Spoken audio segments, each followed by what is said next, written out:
To lead the SKOL chant and sound the gjallarhorn, please welcome the 31st Adjutant General of the Minnesota National Guard, Major General John Jensen.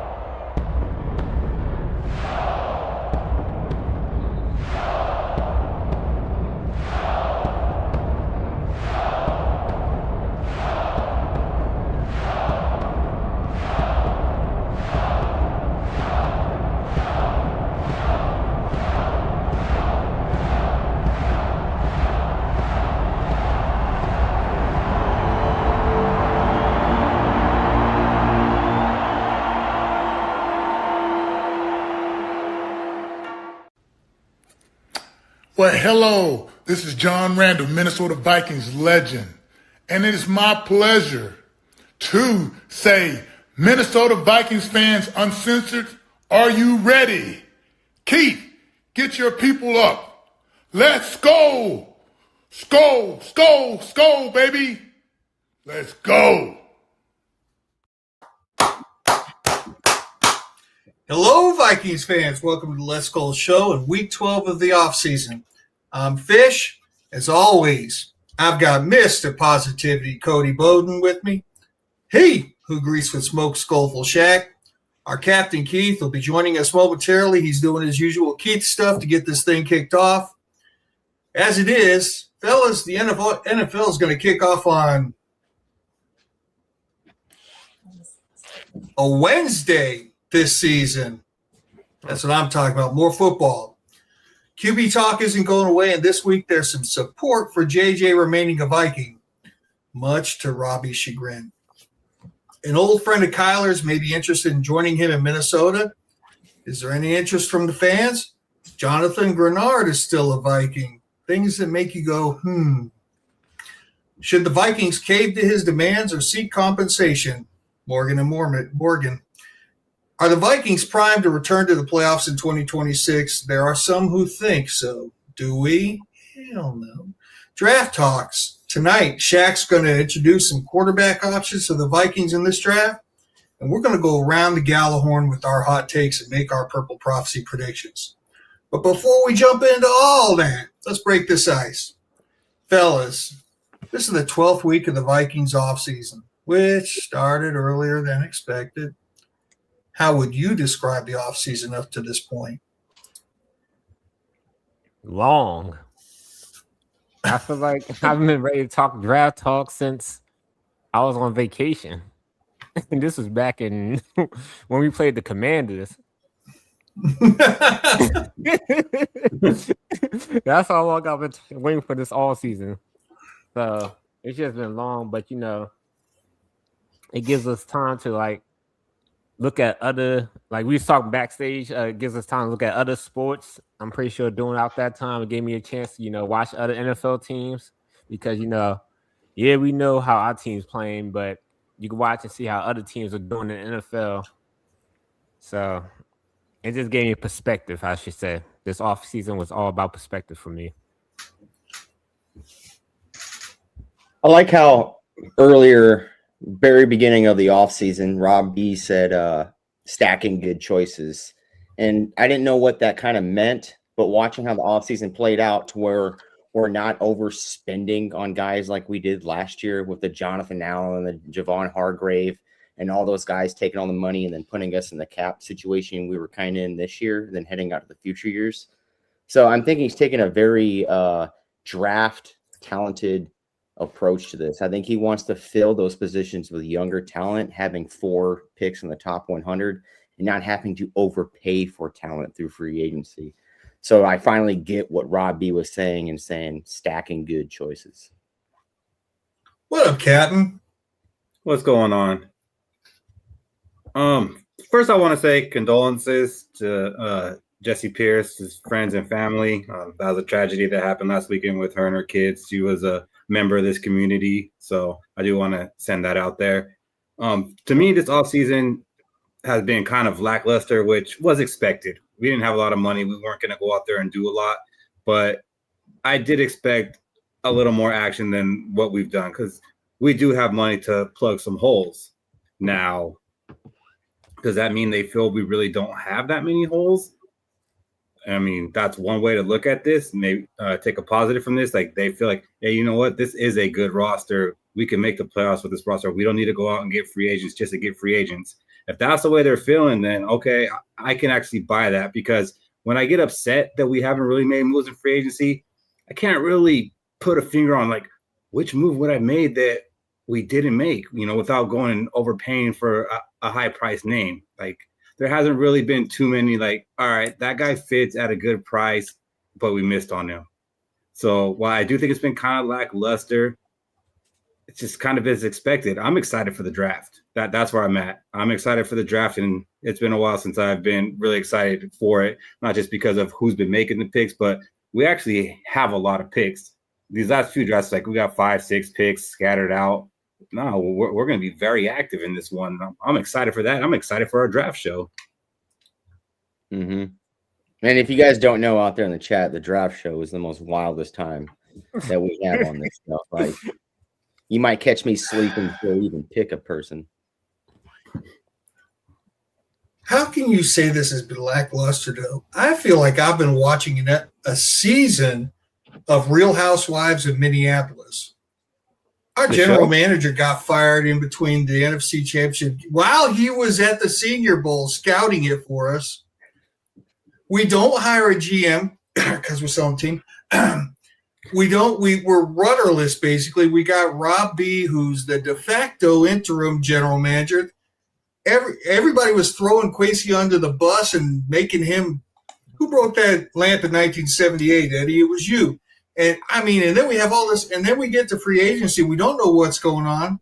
We don't have like that head man, skull up, and then we don't do shit.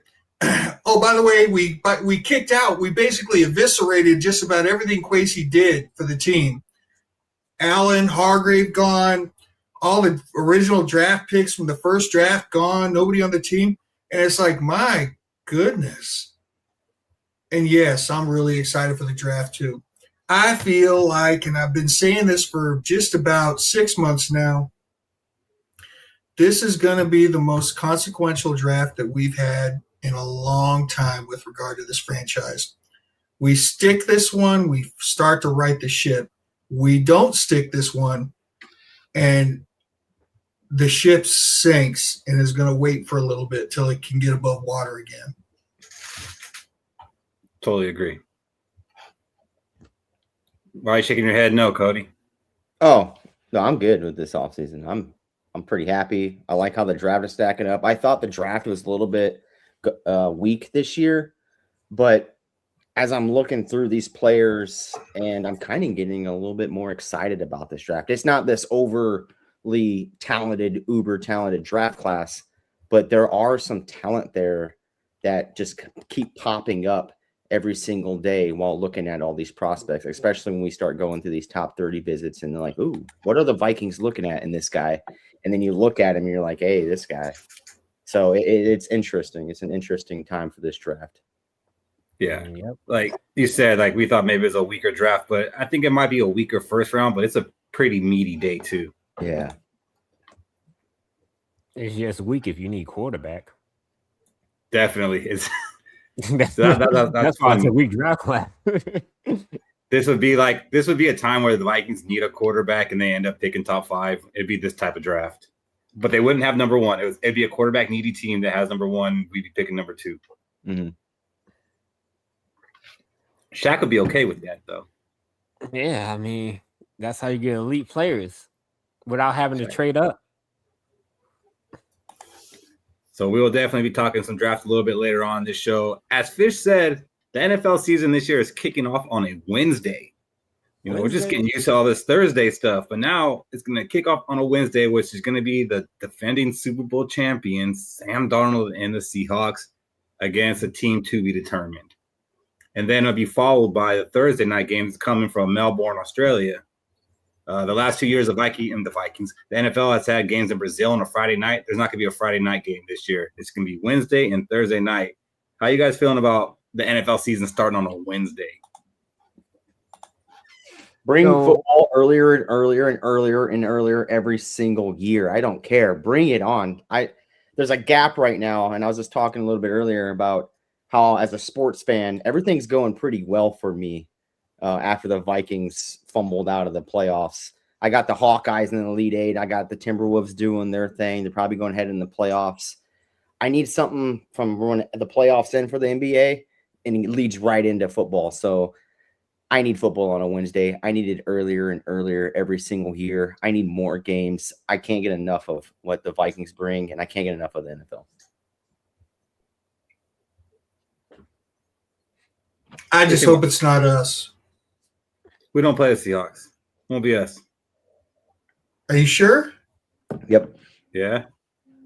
Okay. Seems like we play them every year. Yeah, well, we didn't finish in the same place as they did in their division. Okay. Because all I could think of was, it's going to be us, and then we got to do an aftercare, and then I got to get up at freaking 06. We can still do an aftercare for the first game of the season. We can still do it. No, we cannot. No, we are playing the 49ers from that division this year. So we're going to go ahead and escape that one. Yeah, I think it's going to be very odd having football midweek. Wednesday is a weird time. Like when it's Christmas, that's okay because usually don't have work the next day. It's going to be weird to have Wednesday football, go to work, have Thursday football, and go to work. It's kind of weird. Like normally I associate football with it being the weekend, and Wednesday is definitely not part of the weekend. Sometimes we kind of stretch Thursday into being part of the weekend, Friday Junior. So it's definitely going to be a little bit weird. I thought it would have been cool if they would have still had the Friday game. Let's get NFL Wednesday, Thursday, Friday, a little college action on Saturday, back to the NFL on Sunday, Monday. Like, let's kick this thing off. But I guess there's some reason they can't broadcast from Brazil on Friday, some regulations. I don't know. I kind of like, someone just brought it up in the chat. I like that the defending Super Bowl champion, for when they should be the Super Bowl champion, should get the Wednesday game to start the year every single year, because that gives them an extra rest break, starting into the next week. So someone bringing they up do that. though. It's been that way. They always get the Thursday game every year. It's been that way. So that's remember nice. That one after 2009 and 2010, the Saints won the Super Bowl. They got it and it ended up being against us. We lost to them again. I'll say K1. AZ bro's back. All right, what's up, AZ bro? I don't think there's anything really going on that Wednesday. So maybe the NFL is like, you know what? Let's see how much money we could get on a Wednesday night game. Because what's really going on a hump day? Basketball pretty much probably going to be over at that point. I think the season's over at that point. Damn sure ain't going to be no college football. So yeah, I don't get like why some people actually complain about football being on all these different nights. Like, I enjoy watching football, and if you don't subscribe to one of these packages, when they spread it out like this, you're getting the opportunity to see more games on TV. More games are being broadcasted. You're getting more exposure. Like, I don't think anybody complains like, man, baseball's on again today. Like, what's wrong with football being on? Throw football on a Tuesday. I don't care. Like, I get the rest aspect. If you can't have a team play on Sunday, then play on Tuesday. Like, I get that. That's why it's hard. But if they're finding out ways to put football on during different days of the week, I'm in. Mm-hmm. So the other thing that they should probably do for the Super Bowl winner, the Seahawks, right, is they should make it like a tune-up game. Like how in college the big schools will play like a Division II game. So they should probably have like Seattle play some soft team like Detroit or something as an easy win for their first week. It should be. Put the last place team versus the Super Bowl champion, a tune-up. No, they shouldn't. They should get the hardest game on their schedule, knock them off their pedestal, and it's a new season, fellas. Well, it's not kind of be hard to knock the Seahawks off their pedestal after Sam Darnold won the Super Bowl. I think missing that running back is going to do a lot of work on Seattle this year. It's almost like one of us has a hot take on it.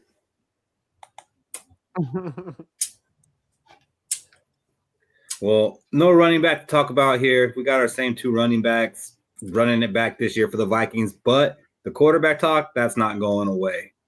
And this week, we got maybe, I don't know if I would call it positive, but I'm going to call it positive news regarding JJ McCarthy and remaining a Minnesota Viking through all that's been going on in that quarterback room.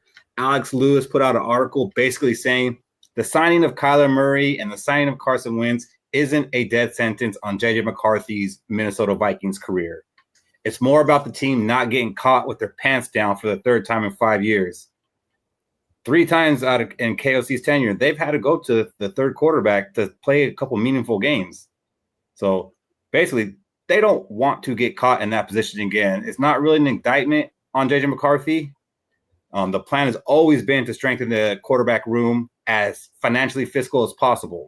And it doesn't get much more financially responsible than signing Kyler Murray to a minimum contract and signing Carson Wentz to like $3 million. You got both those guys for less than $5 million this year. Now, one of our weaknesses from last year, you could say, is one of our strengths. We probably have one of the best quarterback rooms in NFL. It's definitely one of the best ones that we have had in recent memory. Lewis also believes there's a world where JJ McCarthy could be the week 1 starter if Kyler Murray gets into camp and he's just not fitting this offense, which we've all had, our skepticism that he could actually fit into a KOC type offense. So there is that belief. Is anyone buying that, that there is competition and Kyler Murray is not automatically the number 1 starter?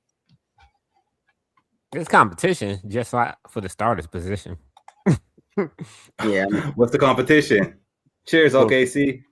For QB2, Yeah. pretty much, I think it's JJ McCarthy's job to lose for QB2. And once it's just there to collect a check. So you think there's a world where Carson Wentz is QB3? This one. We're living in it. This world. This one. Pretty much because we don't know how his shoulder is since he got it injured. And yeah, he's getting a chance to learn the playbook fully. But even when he learns the playbook, Carson Wentz we basically know what Carson Wentz is. It's not like he struggled and he played with bad offensive coordinators his whole career. He had great coaches in his ear, and pretty much his biggest claim to fame was being able to use his legs to extend the play and then get the ball to an open receiver. But he doesn't have that maneuverability that he did earlier in his career since he tore his ACL a couple of times. Yeah, I think we're living in a world. I think we're living in a world where Kyler Murray could be QB3. I stand on this 10 toes in. That dude ain't going to learn this playbook. He ain't going to know this offense in time. He's not going to catch on that fast. He doesn't have the right skill set. We're going to get into the preseason, and he's going to fall back in the depth chart because he can't play KOC's offense right off the bat. Initial depth chart: Kyler Murray, QB3. Fish, have you smoked crack today? Maybe a little bit. Okay. Look, so K1 is the absolute starter of this football team. It strengthens this quarterback room. Is it a death sentence? No, it's not a death sentence. It's a petty misdemeanor, little class C felony. He's going to have like a 3 to 5 year sentence, right?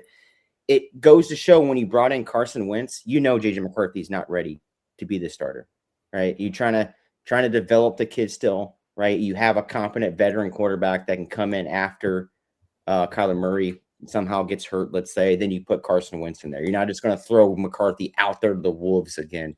Hey, try to develop out there. That's not going to happen. They're taking a different approach to this. It makes JJ McCarthy's contract a lot cheaper. We don't have to pick up the 5th year. We can just extend him on a way cheaper contract and not give him the top 3 to the 25th or the top 3 contracts that are out there while picking up that 5th year option as a top 10 quarterback. You can get him for cheap, and you can still develop him as the years go by. Because you got to think, Wentz is probably gone next year as the backup. Now you inserted McCarthy into the backup role while you're having Murray out there, and you're still developing him. Murray's almost 30 years old. 4-year contract, his stuff is done. You still have McCarthy on a backup role contract heading into it until you feel confident enough that he's going to be the starter going forward. Yeah, I totally agree. It's Kyler Murray, quarterback 1. It really doesn't even matter what happens this offseason. I don't think there's anything that Kyler Murray can show them to make them say, oh, man, maybe we made a mistake. And I don't think there's anything J.J. McCarthy can do to be like, oh, this is our week 1 starter. I think it's pretty much set in stone, at least for week 1. After week 1, things could change. Now, the competition for quarterback 2, I think that's real. I've said it before. I think that's JJ's benchmark is Carson Wentz. He was brought in here to be beat. It's kind of like Ricky Bobby, the race where he came to America. I came here for you to beat me. Carson Wentz came here to be beat, but he's not going to let him. Mm-hmm. So that is the competition that we wanted for JJ McCarthy. Now, I don't know if you guys heard, but Ben Lieber, former linebacker for the Vikings, now works for the Minnesota Vikings media. He came out and said that Carson Wentz is actually going to be quarterback 1.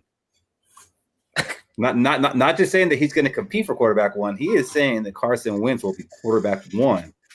Shaq, is there a world where that exists? Yeah, when Ben Lieber won Defensive Player of the Year. That's the world.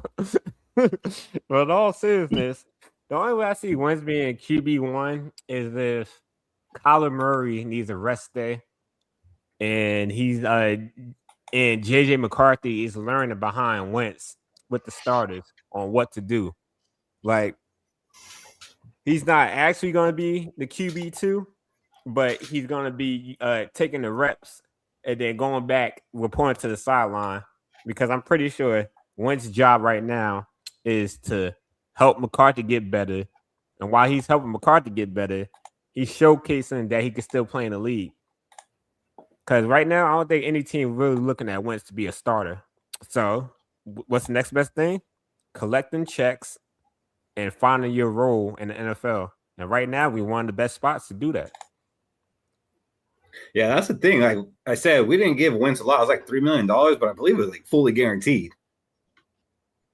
He might, if he ends up QB3, he might be the highest paid QB3 in the league and the best QB3 in the league.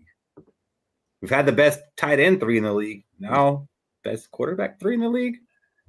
I'm just saying that all these idiots that are wondering what I'm smoking and all that in the comments, when I'm right, y'all talking about I'm crazy.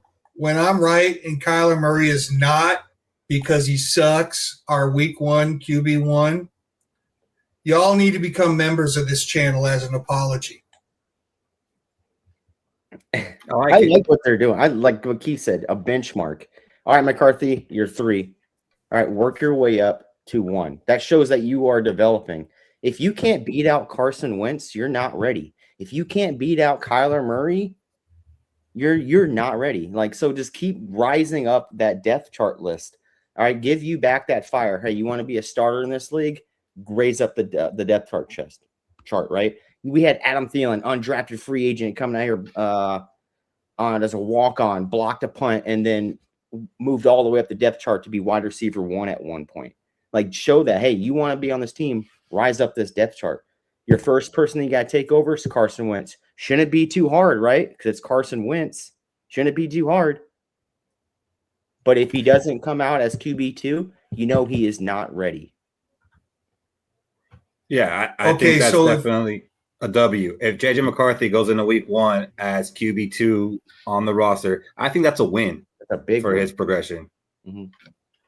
If your number 10 draft pick who went 6-4 last year as a starter has to start out default as QB3 and work his way up, you got more problems than you know.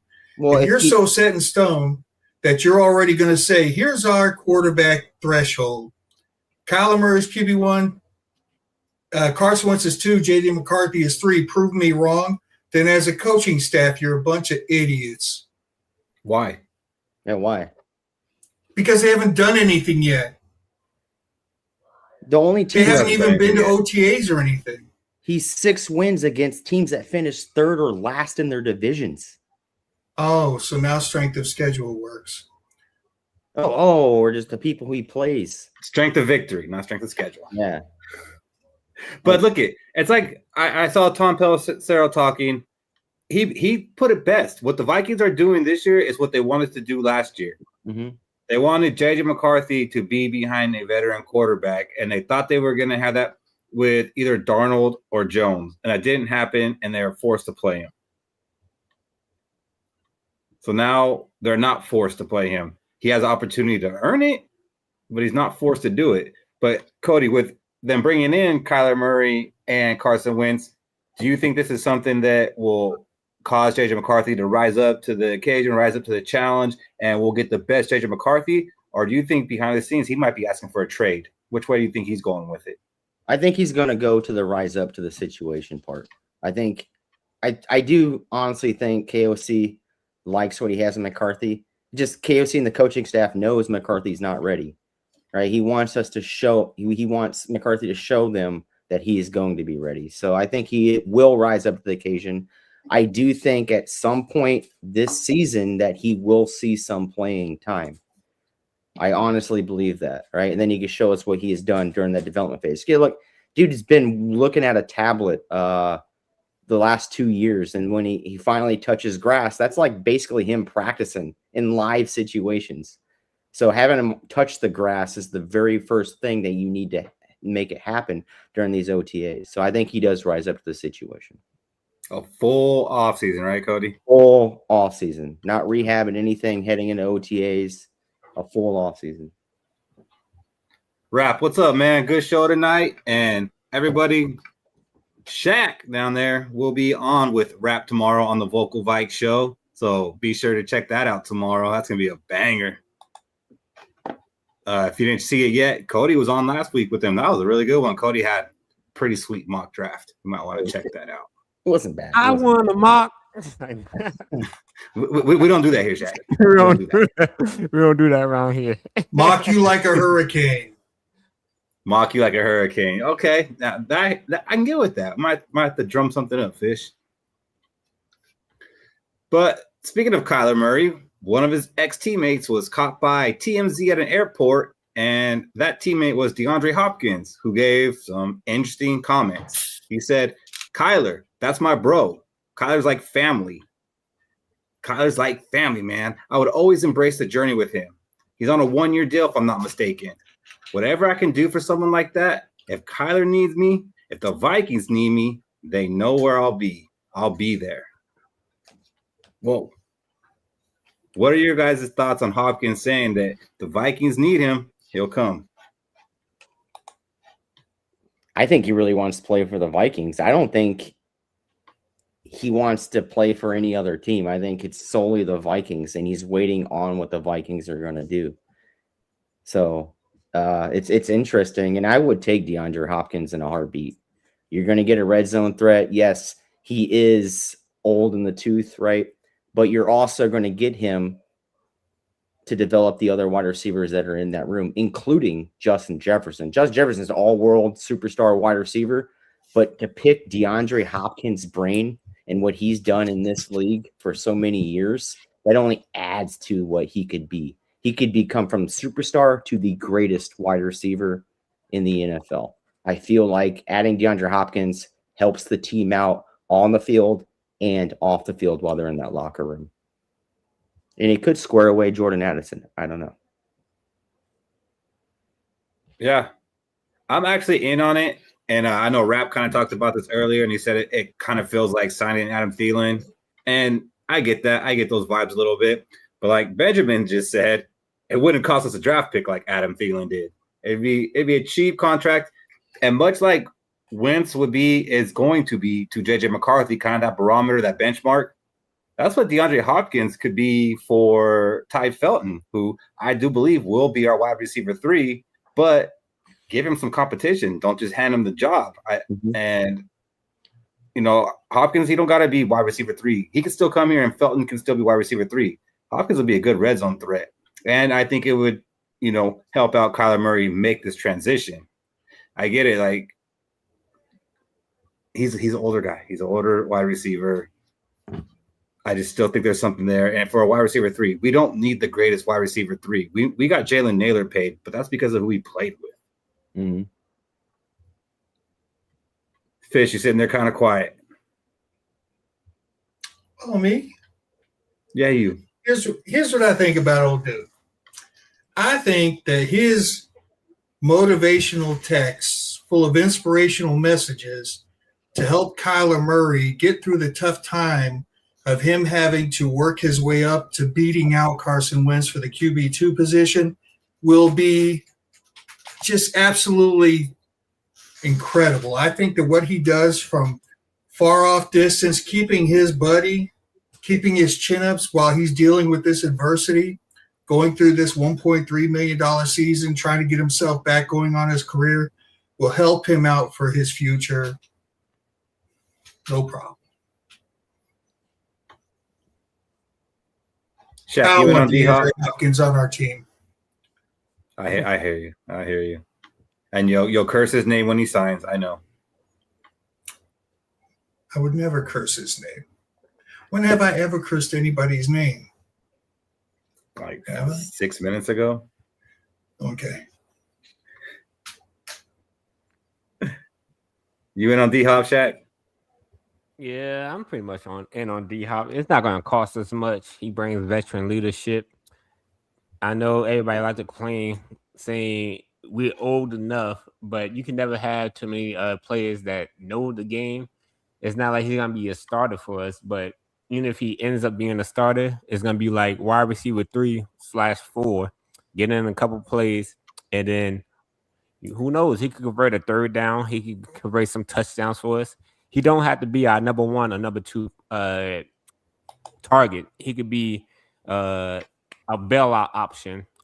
Justin Jefferson covered, Addison covered, TJ Hawkinson covered, and who knows? Even if Justin Jefferson or Addison go down, God forbid, we have more depth than having to rely on the current receivers we have to step up. So I'm all for Hopkins coming in. And then he talked about, if you watch, he talked about how when he was with the Ravens, he wasn't really being used properly because he still made some clutch catches for them, but then they'll go away from doing that, and then he'll just phase out the offense. So it's kind of hard for him to get a groove there. So bring him on in. Yeah, I like Hopkins because what Justin Jefferson commands from the defense every time. You got a guy that is a pristine route runner, still at his age. You put him in this offense, he's going to get I think he's going to get wide receiver 3 numbers. If you look at wide receiver 3 numbers, you're only looking at like 450 to the tops the ceiling at 600 yards, right? Mm-hmm. So I think D-Hop can get that still. And especially in this offense where it's a lot easier for a wide receiver 3 to get that. We saw it the past 2 seasons with Naylor and KJ Osborne. Bringing in D-Hop makes so much sense. So would that mean that that's Ty Felton's death sentence? I mean, we were talking about J.J. McCarthy's death sentence. Is that Ty Felton's death sentence? Because if our third-round receiver can't take wide receiver 3 in his second year, then what are we doing? It wouldn't be his death sentence because you're looking at signing Hopkins to just a 1-year deal. How old is Hopkins? 32, 33?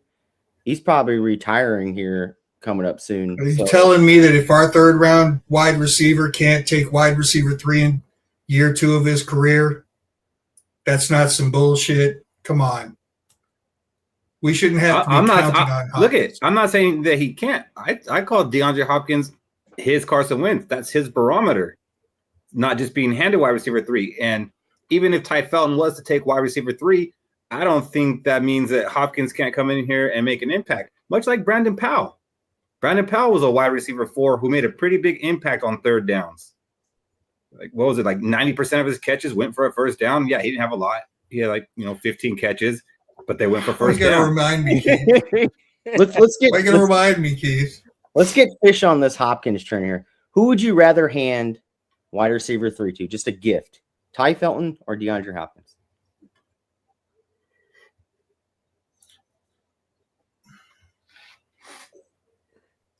You can't get me on the DeAndre Hopkins because my point is that if our, much like our quarterback, if that's pretty good draft capital, a third round wide receiver to be expected to fill the role of a wide receiver 3. What I'm saying is it yet another damn draft bust? Do we cut bait from Felton? If we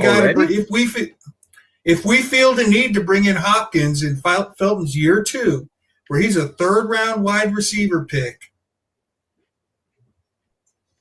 I'm saying if Felton can't do it, yeah, you got to bring in Hopkins. You got to bring him in. What? Maybe we overdrafted Felton. I don't believe so. Like I've already said, I think Felton's going to have a good prove-it type season. But you wouldn't just cut him. He's an elite gunner. Yeah, we got him. We got him. I'm sorry. So that sucks, Fish. But I'd rather keep him because he does something good. So yeah, they're not just going to get rid of Ty Felton. Yeah, maybe McCarthy could be a gunner too. Well, he's gotta just- $4.3 million. I could see Kyler Murray covering kicks to help out. Hey man, I'm down for this positionless football, Fish. Yeah. Oh yeah.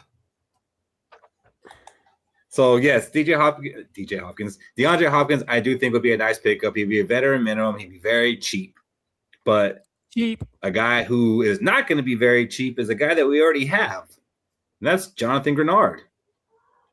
There was a lot of talk about maybe trading him once free agency opened up, but that has quieted down a bit, and he remains a Viking. However, his request to still be paid more is still out there, and we're still hearing about it. Currently, he's the 15th highest paid edge with around a $19 million average annual value. It is believed that Greenard is seeking somewhere closer to $30 million a year, which is like top 8 money. Does Greenard have a legitimate gripe to want more money with 2 years left on his contract? Which, by the way, none of the money that he has on his contract right now is guaranteed.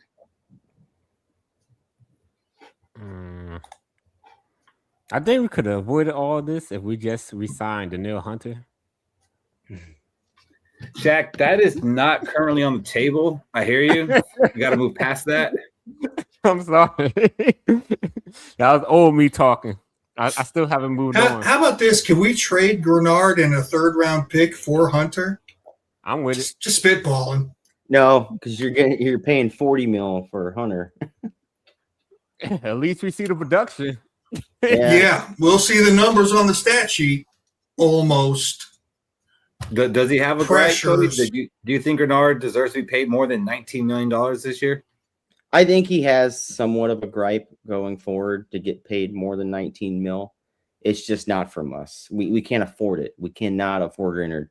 Losing Greenard, I do think is going to be a blow to the defense, but I think we can also figure out a way to replace him, right? And it all depends on what Dallas Turner can do in his next year. But I think he has a gripe here. I do think he deserves to get paid more. I know the sacks weren't there, almost sack king, but the pressures were there.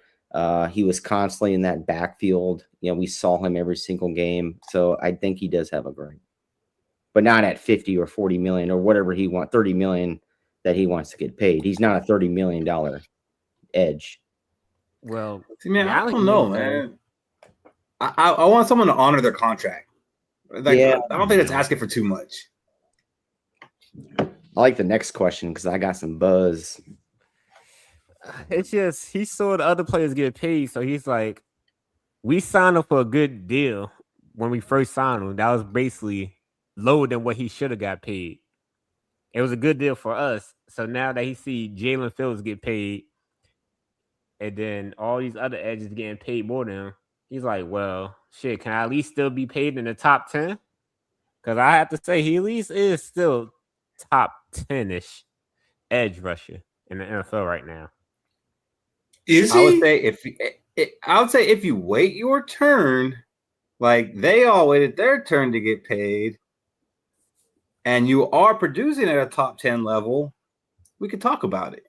How old is he? Like Fish said, is he really a top 10?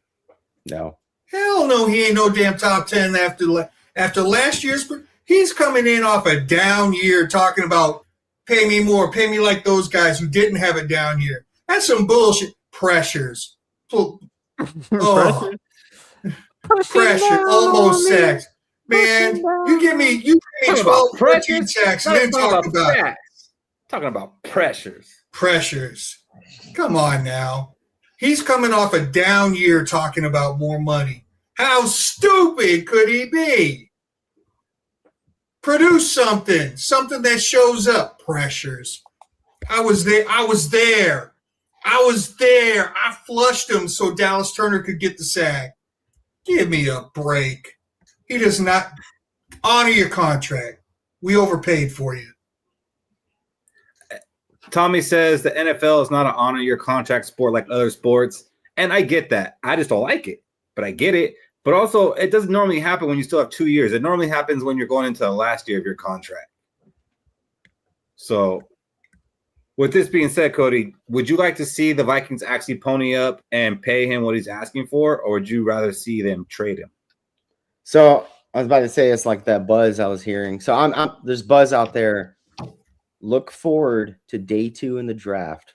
Greenard is getting traded, and the team is going to be the Philadelphia Eagles. Right now, the 30 mil range that he's coming out with, he is asking his price out of Minnesota right now to get traded. We're not going to make him happy. He's not going to want to be here. Day 2 in the draft, look for Philadelphia to trade for Jonathan Greenard in their pick. That's just the buzz I'm hearing. Hopeful. I hope we don't lowball it either.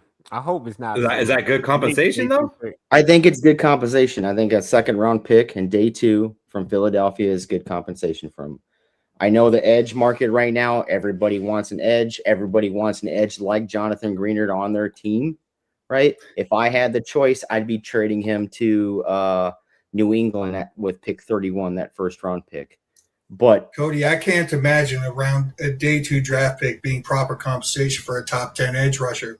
I didn't say he's top 10. I didn't say he's top 10. I can't see us only accepting a second-round pick and it'll be a high second-round pick, right? Low meaning. Yeah, Philly. Because for a top 10 edge rusher, he's not. I didn't say top 10. He's a top 10 edge rusher. I don't have him there. So let me offer this trade idea because Vach and Brian was talking about this on the show. They was talking about basically everybody knows Greenard wants to be paid more and traded. So somebody has suggested they trade the 20th pick in the draft, and we trade them Greenard and a second and third. Would y'all do that? No, not in this draft. Because how free agency is going right now, that's not stacking good decisions. We're trying to fill those spots that we have right now that we didn't supplement the free agency through the draft, and all 4 of those picks in the top 100 are what's going to fill those positions. Tommy, this is exactly the compensation that I was looking for. I was telling these guys earlier that I would rather have a second and fourth for Greenard than a first-round pick that isn't top 15. Because I think this draft gets meaty day 2, and we don't have a 4th-round pick right now. 2 second-rounders in this draft would be pretty nice, especially for our needs. You don't need a 4th. How many picks do we have in the top 100? 4. That's all we need. Fuck the rest of them picks. I don't agree with that. Because how much depth does this team have? Not a lot. How much depth are you expecting to get, outside the 4th round? Probably not a lot. And if you saw the 4th-round prospects that Uncle Robbie presented to me, Shaq, you might change your mind. You might want that 4th-round pick. And do you know how many picks the Philadelphia Eagles have in the 4th round? I'm saying look for a day 2 trade that involves Jonathan Greenard to Philadelphia. I'm taking a cornerback and safety in the 1st round over depth in the 3rd and 4th round. But you're not talking about We have both. the 3rd and 4th round. You said you're getting up our 2nd and our 3rd. And Greenard. Yeah. Yeah. No. Yeah. Yeah. Yeah. Like, you'd almost be able to sell me more on, like, Greenard for pick 32, and then we package 18 and 32 to get Jeremiah Love. We can still do that. We just trade the 20th pick. But I'm not giving up. first. I'm not giving up Greenard in a bunch of picks, like, to get a pick. Not just a pick, a 1st round pick. Yeah, you said pick 20 in a 1st round that has like 15 worthy players. Yeah. We're gonna need a decent tackle. We need a lot. That's why we need all of our picks. It's not an F them picks year for us. Yes, it is. Half these players are not. We're not even going to talk about half these players we have in the 3rd and 4th round next year. Once the draft comes around next year, we're going to be like, well, we still need this position, this position, this position. To avoid all that, you say, fuck them picks. You for sure guarantee yourself 2 picks, and you don't have to worry about them for 3 drafts. I would agree with Jay right here. We were getting Greenard at a cheap price for a Viking. Would be stupid to trade him, right? Yeah, we're getting Greenard at a cheap price, but are we going to get the same Greenard coming into the year because he's a cheap price? You don't want to play for that price. That's the problem now. Could I propose the following question? Yes, Could you it can. be possible that Greenard is trying to get out because he can feel Turner coming on? I mean, if he starts to have to share more snaps with Turner, then he can't put up the stats he needs to get paid. Maybe he's trying to get out now before he gets Nancy Kerrigan in his knee by Tanya Harding. You know what I'm saying? It's an interesting thought, but I don't think it's that. I think he's confident in himself and that if he's here, he's the starter. I think Van Ginkel will be the one that has to worry more about Dallas Turner turning it on than Greenard. But I don't know that I'm ready to jump in and say that Dallas Turner is ready to be a 17-game starter yet. Like, has he picked it up and has he shown some things? Yes. But do I see him be like, oh, man, yes, that's the guy I was hoping we got when we drafted? No, I don't see that yet. You know what's another problem? Oh, what's it's not a guarantee that Van Ginkel play a full season. So if Greenard gets traded and Van Ginkel gets hurt, who's our edge rushers? Well, Tyler Batty, baby. Yeah. And Dallas Turner, most of his snaps were on Ginkel's side. So, like, you have the Jonathan Greenard thing. And there was a really talks at the beginning of the year during the Senior Bowl that we were heavily looking at edge. I think Minnesota knew that Greenard wanted out or Greenard wanted to leave the organization. Yeah, but as Fish actually noted quite often last year that he did play more on Ginkel's side, but his best snaps were on Greenard's side. Do we still have Gabe Murphy? No. Shaq, why you got to bring the man? Matter of fact, I think he's on a UFL roster, Shaq. So I mean, we could have him. I'm trying to find this depth we need because if we get rid of Greenard, we might have to draft the edge early. And I don't think we have that on our list of talking about. We might have to scramble. I'm pretty sure I could figure something out. But whatever we're going to do, there are people out there that do believe in the Minnesota Vikings this year. I came across a post from NFL on Fox. 5 teams that are primed to make a return to the playoffs. The New York Giants, the Baltimore Ravens, the Dallas Cowboys, the Kansas City Chiefs, and the Minnesota Vikings. Do the Vikings belong on this list? 100%. You're a half game out last year. You're 56 yards away from that. You had 3 different starting quarterbacks, 26 different starting combination O-line. You're 1 year, 3 quarterbacks won a game throwing for -7 yards. I don't think that's ever happened in NFL history. they're definitely primed for a playoff. Even if they get in at 10 wins, they're definitely primed for a playoff. As long as we just don't go through 3 different quarterbacks. We're probably going to go through 3 different quarterbacks. And that's death sentence. But at least it's 3 good quarterbacks. Decent to good quarterbacks, at least. I mean, it's a better 3 quarterbacks than we've had. Mm-hmm. Yeah. Like Cody was saying, pretty much how many teams in the NFL could win when a quarterback throw for 17 yards? Negative 7 yards. Oh, not my bad. 17. It was negative yards. So imagine we get a quarterback. Angelo, thank you for subscribing. Gain a couple yards. So we won in spite of quarterback play last year, and we all know quarterback play plays a major role in wins in the NFL. And we was winning games in spite of our quarterback play. So now that we got 3 quarterbacks better than the 3 quarterbacks we had last year, even though 2 of them we had last year, they got more time in the offense, and we're not forced to play Brosmer. Yeah, I think we belong on there. It's kind of crazy, like how far the spectrum goes. Like the Giants, are the Giants primed to make the playoffs? Yeah, they could be. The Jackson Dart, just how long has he progressed? I mean, I think for them, like an 8 wins is like okay, that's a good season.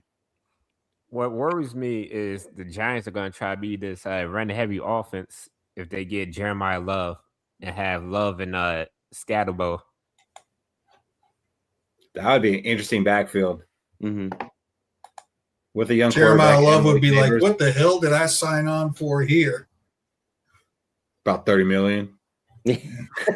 Well, I can tell you this. I do agree with Shaq. Kyler Murray is definitely an upgrade from Max Brosman. Yeah, I guess I did say that. In a way, I did say that. SKOL, Angelo. Yeah, thank you for the subscribe. Welcome. Rap, thank you for shouting us out like you do. Shaq down here will be on Vocal Vike tomorrow. So be sure to check that out. So, yeah. Right now, Fish, March 27th, 2026. Do you feel the Vikings are going to be a playoff team this year? No. And it's going to be because of quarterback play. Why? Wait, hold on. Why is it going to be because of quarterback play? Because you said that Kyler Murray's going to be quarterback 3, so it can't be because of Kyler Murray. He's going to play. I done told you already, whether you're a fan of Murray or you're a fan of McCarthy, don't worry, your boy's going to get his chance this year. So, no, we're not going to be a playoff team. And it's all because Kyler Murray's going to sink this ship when he gets in here to play. Cody, you buying or selling? I'm selling that. I think we are going to be a playoff team. Check it out. If my quarterback goes 6-4, throwing 11 touchdowns and 12 interceptions, I can promise you that Kyler Murray is going to throw for more touchdowns than interceptions, and more points is going to result in more wins.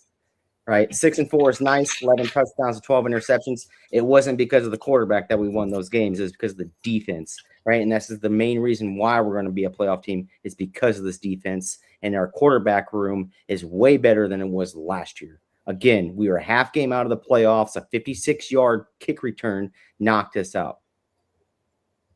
Kyler Murray is going to elevate this team. If he throws for 30 touchdowns and 20 interceptions, guess what? We're making the playoffs. So, Fish, do you genuinely believe that we're not going to make the playoffs, or are you just doing your thing? I'm doing my thing. I'm so lost in the sauce with you. I have a superpower, Keith. I know you do, but like if you overuse it, I have great responsibility. Okay. I'm ready for the smoke. What about you, Shaq? Are you seeing a playoff team headed into 2026? Well, I've been on record multiple times, and I'm gonna say it. I don't see us just making the playoffs. I see us getting a seed in the NFC. The first seed? Number 1 seed. I don't know. I don't know the last time we had the number 1 seed, but I don't think we ever had it in my lifetime. Actually, we did. 98. We had the number 1 seed, right? Yeah. Yeah, the whole thing that made you a Vikings fan, Shaq. Yep. So it's all about getting me back to be a Viking fan again, all over again. Relive my youth. Get that number 1 seed and finish this time. We just got to protect our quarterbacks. So a big thing we haven't been talking about is we got to protect our quarterbacks because Kyler Murray has an injury history. JJ McCarthy has an injury history. And Wentz, guess what? He has an injury history. No way. So we got to come up with a scheme that protects them. Hopefully KOC runs the ball. If he can run the ball, incorporate quick throws. I'm sorry. I know, Fish. I know. We've been waiting on this since KOC first got here. So if he can run the ball, incorporate quick throws, that should prolong Kyler Murray staying on the field and JJ McCarthy remaining healthy this season. I agree. And I do think we're going to run the ball. Say it over and over. We brought in, coaching staff that runs the ball. He didn't go out there and get these air raid guys. He went out there and got guys that are known for running the ball. And are they going to run the ball 60% of the time? No, I'm not going to do that. Are they going to run it more than last year? Yes, they are going to do that. Are they going to run better in better situations? I think so. I hope so.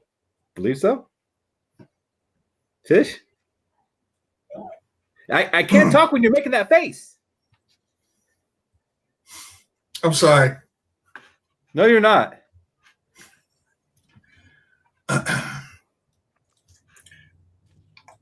KOC has to show me that his ego's in check. All the moves that he made with the coaching staff this year, me of last year would have said, hell yeah, we're going to run the football. But me of the last few years has said, hell yeah, we're going to run the football when we've made decisions like bringing on Josh Oliver and whatever else we've done. And so now I've been burned for a few years going in thinking, hell yeah, we're going to run the football more. So now I can't believe it till I see it. I can't believe that the guy will put his ego in check and do the things that we can do to help improve our ability to win a game. Oh, gosh, Keith, you need to change that. You really need to change that, buddy. I knew that was going to get you again. Sorry. So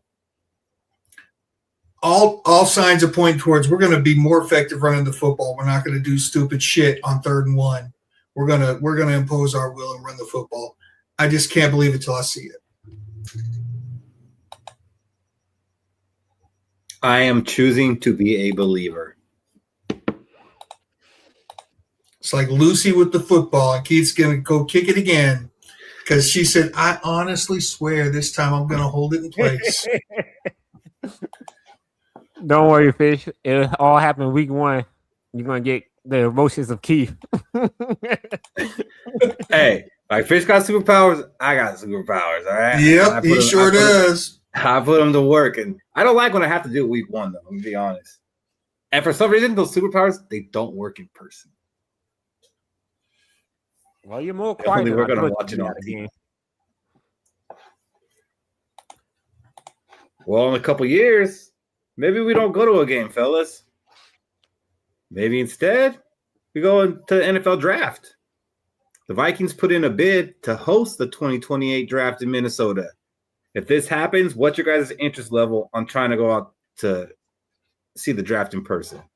Going. What's your record with the draft, Keith? Undefeated. We're going. I would definitely be interested in making that trip. In Minnesota, it's going to be, predominantly Viking fans in there. Of course, there's going to be fans from all over. People travel to that thing, but it's going to be a big contingency of Viking fans, and that's going to be an experience that you don't normally get with going to a game. So if in 2028 the draft is in Minnesota, I will choose that to be our trip over week 1 of the season. Taking 2 trips. Some of us got it like that. Some of us don't. So we'll make it happen.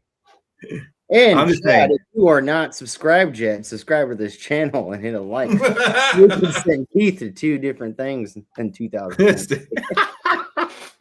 You're funny, Cody and Robbie. Tickets to watch a clock. Not in the first round, Robbie. They're players. They come out, they hold the jersey, they hug the guy, cheer, and drink non-alcoholic beer.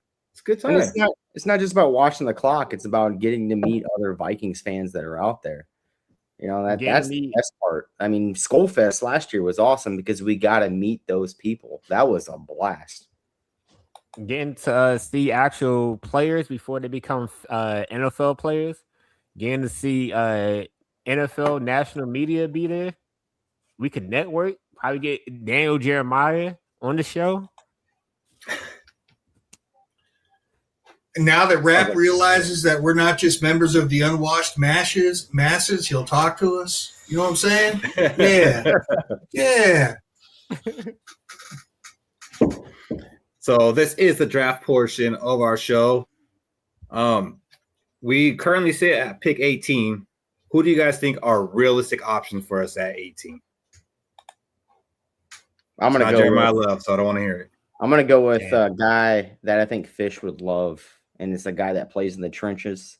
It's a guy out of Ohio State, Caden McDonald. I love what I'm seeing from him. He didn't pop up on my radar until recently when we're about to bring him in for a top 30 visit. And you got to look at these top 30 visits. Every first round pick outside of J.J. McCarthy in that horrible 2022 draft has been a first top 30 visit from the first round. So, and Caden McDonald, I love seeing what Caden McDonald could do. He just looks like a monster, fills in that trenches, a spot that we desperately need because of what we have there right now. He is my realistic pick for pick 18. That's an interesting one because that's really not one name that I've heard going to the Vikings at 18. So that might be kind of a hot take. What about you, Shaq? Who do you see realistically at 18? So realistically, I'm going with the most mock prospect to us right now, Demon.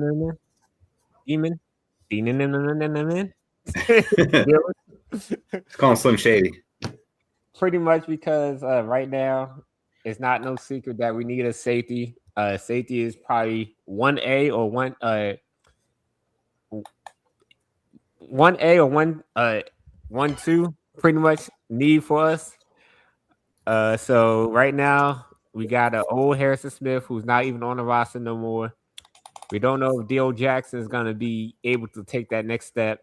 We don't know what we have in Jay Ward. And right now he's looking like a solid first round safety who could move around. We're going to talk more about him later, closer to the draft when we do safeties. But right now I feel like he's probably the most likely pick. Not my favorite, but he's probably the most likely. That's fair. You got a guy, Fish? Who do I want and who do I think? Lee Hunter's my DT. Lee Hunter's my DT1. I know it'd be a little bit of a reach, but there are about 8 defensive tackles in this draft that I'd be perfectly fine with getting. I mean, seriously, there's so many defensive tackles in this draft that I'd be like, okay, I'm happy at some point in the top 100. Who do I think? I think it's going to be EMW. That's funny you say that because that's who I think is going to be, Emmanuel McNeil-Warren, and I would be very happy with that pick. Yeah, I got EMW as my second best safety on my board, and then we just brought After it up Caleb Downs. After Caleb Downs, of course, and then Thieneman, I have him at my 4th best. Who got third? I got the guy out of TCU that we just brought in for an interview and a visit, Bud Clark. Halsey. Bud His Clark. last name Halsey. That's LSU safety. That's LSU. That's LSU safety. Oh, okay. Do you guys got any draft crushes who might not be first rounders, but you're just kind of drawn into them? Cody looks excited. Oh, I love it. I got Emmett Johnson, the running back out of Nebraska. I've been saying I watched this guy put up 200 rushing yards against an Iowa Hawkeye defense that has been top 5 in college for the past 5 to 6 years. And I watched him do what he did against Iowa, and I was like, man, because Iowa's a very disciplined defense. That's why they're always top 5. Good tacklers out there. Iowa could not tackle him to save their lives. I love Emmett Johnson. I love what he brings to this table, especially if you can get him in the 3rd round. I think it's a steal if you can get him in the 3rd round. I'm still going Mike Washington over Emmett Johnson. That's who I've been crushing on, and I'm going to stick with it. It's interesting. It will be interesting to see where these guys end up going. You've seen them mocked anywhere from the 2nd to the 4th round, and I think every day they just get closer to that 2nd round projection, and we're going to find out how much the Vikings really want a running back. Jacob Rodriguez, linebacker. Mm-hmm. Yeah. Shake your nod in your head. Was that your guy? Good dude too. That's crazy. He's another one who's been climbing up the charts. A month or 2 ago, he was projected to be like a 4th rounder. Now he's up in the 2nd round. I don't know if that's just based off the combine or if people finally decided to, watch some film and tape. But yeah, he's moved up into the 2nd round. That's why Shaq's over there trying to trade our 2nd round pick. Yeah, these guys that we want are moving closer to the 2nd round. We need that.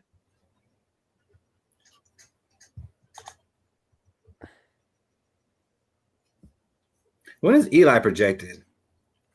It's somewhere around the 2nd to the 4th. He's somewhere in there. It's a tight end position. Tight end position is coveted now in the NFL. I just think running back is a more important position than the tight end. I will give Robbie credit on that. He's been on Eli for a while now, and he's a good player. Good tight end. I have him number 2, right behind Sadiq. I think he's legit. Rodriguez at 49. Will he be there? I think it's very realistic. Will the Vikings make that move? I'm not sure. As nice as he would be here, I do think we have needs more so at other positions. I don't know if they're going to go linebacker in the 2nd round. They could. The Bengals will get Rodriguez with their 2nd pick. Yeah, I can see it. Maybe.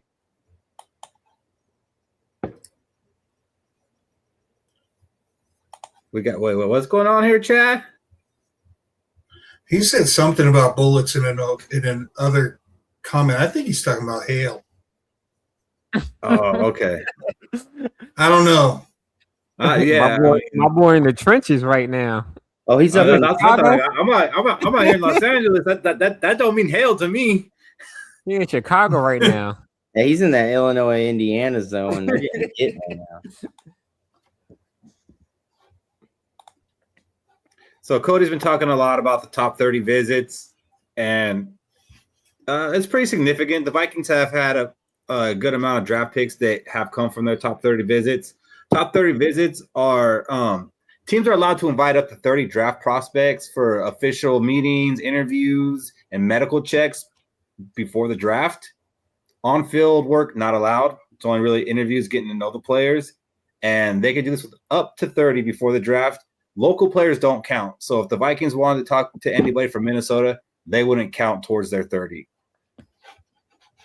But let's take a look. Last year. Yeah, Mac Roseman, he didn't count. That one was on the house, and it worked out because we got him. I don't even think he was a top 30. I think they took him out to Burger King. I think they just ran into him and like, you want to be a Viking because you're probably not getting drafted? Sure. All right, we'll see you then. He came up. I play quarterback. No way.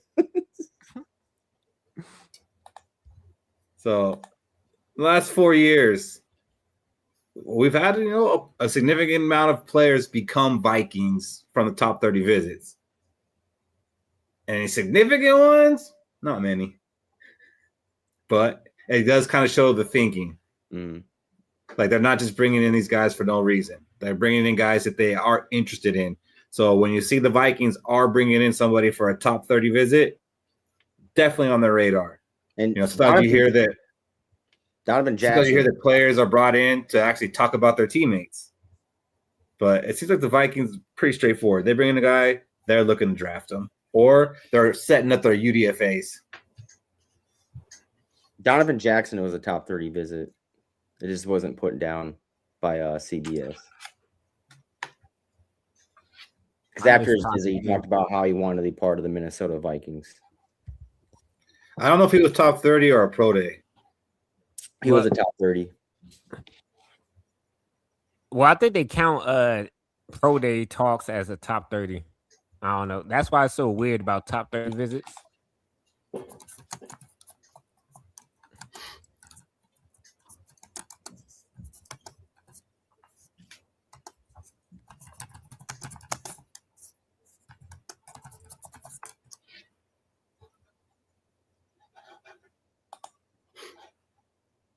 I live in the country. Hey, you be safe out there, Chad. Damn. Hey, own your space. So here's what the Vikings have lined up for top 30 visits. These won't take place until later next week, and they'll go on for a couple weeks. I see. Very interesting names on this list. Of course, you got Coleman and Johnson. Waiting to see Mike Washington's name on this list. Not there yet. Kind of worries me a little bit. Damon Claiborne, that's another running back that we talked about last week. Cody, you're licking your chops. Which one on here's got you doing that? Hey, it's Emmett Johnson. It's like he's my crush, right? And he's the most interviewed, visited prospect that we have had come in this year. I think he had one at his pro day. He had a Zoom call interview with us, and he's getting a top 30 visit. So he's getting 3, and that overly suppresses every single one of those players besides Ted Hurst. Ted Hurst also got a combine interview, and he's getting a top 30 visit. So they love Emmett Johnson, I think, but they're interviewing so many times. And I also think they kind of love that 6'4" wide receiver out of Georgia State in Ted Hurst, because that's his second interview coming in. Ted Hurst is definitely interesting. Mm-hmm. If he's there like with our second, third rounder, I would consider that. A lot of people are on Emmett Johnson. See it in the chat, seen it in another podcast, seen it on social media. I don't know, man. Does he count? Is he not considered a local? No, because he's not. Too. Yeah, I know he's from Minnesota, but no, he doesn't count. I actually looked that up before the show because I wasn't sure. So I'm glad you asked. Made my research come into play. Therefore, I got your back like a bra strap, bro. There's one thing about that list, and I said it after you posted in our group chat. Where's the defensive players? There's one linebacker who's probably going to be like a 6th rounder or something, and it's like everybody else is on offense. Funny you say that though, Fish. Anthony Hill Jr. He's actually looking like he's actually a top 3 linebacker in this draft class. Some have him. Oh, so we can get him in the 5th. Okay, thank you, Shaq. I don't think he's gonna be there. He might not make it to the 3rd. Okay. Hey, that's an interesting one, Jay. Ted Hurst versus Felton for wide receiver 3.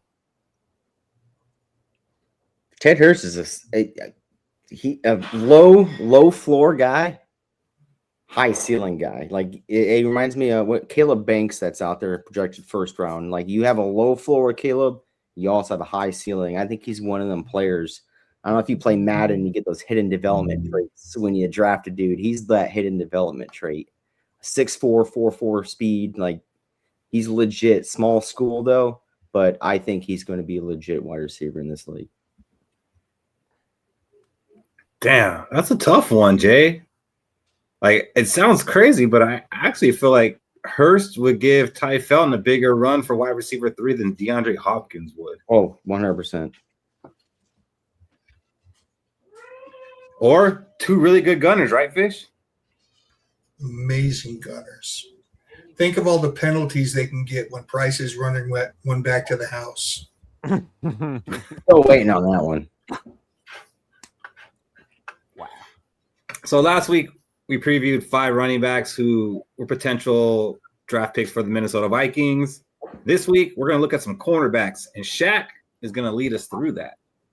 Yes, sir, indeed.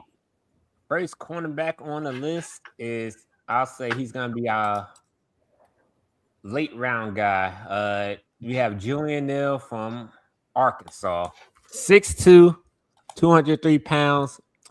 He's projected to go anywhere from the 3rd to 4th round. What I like about Julian Neal is He's a long, physical press man cornerback with prototypical size and great upside.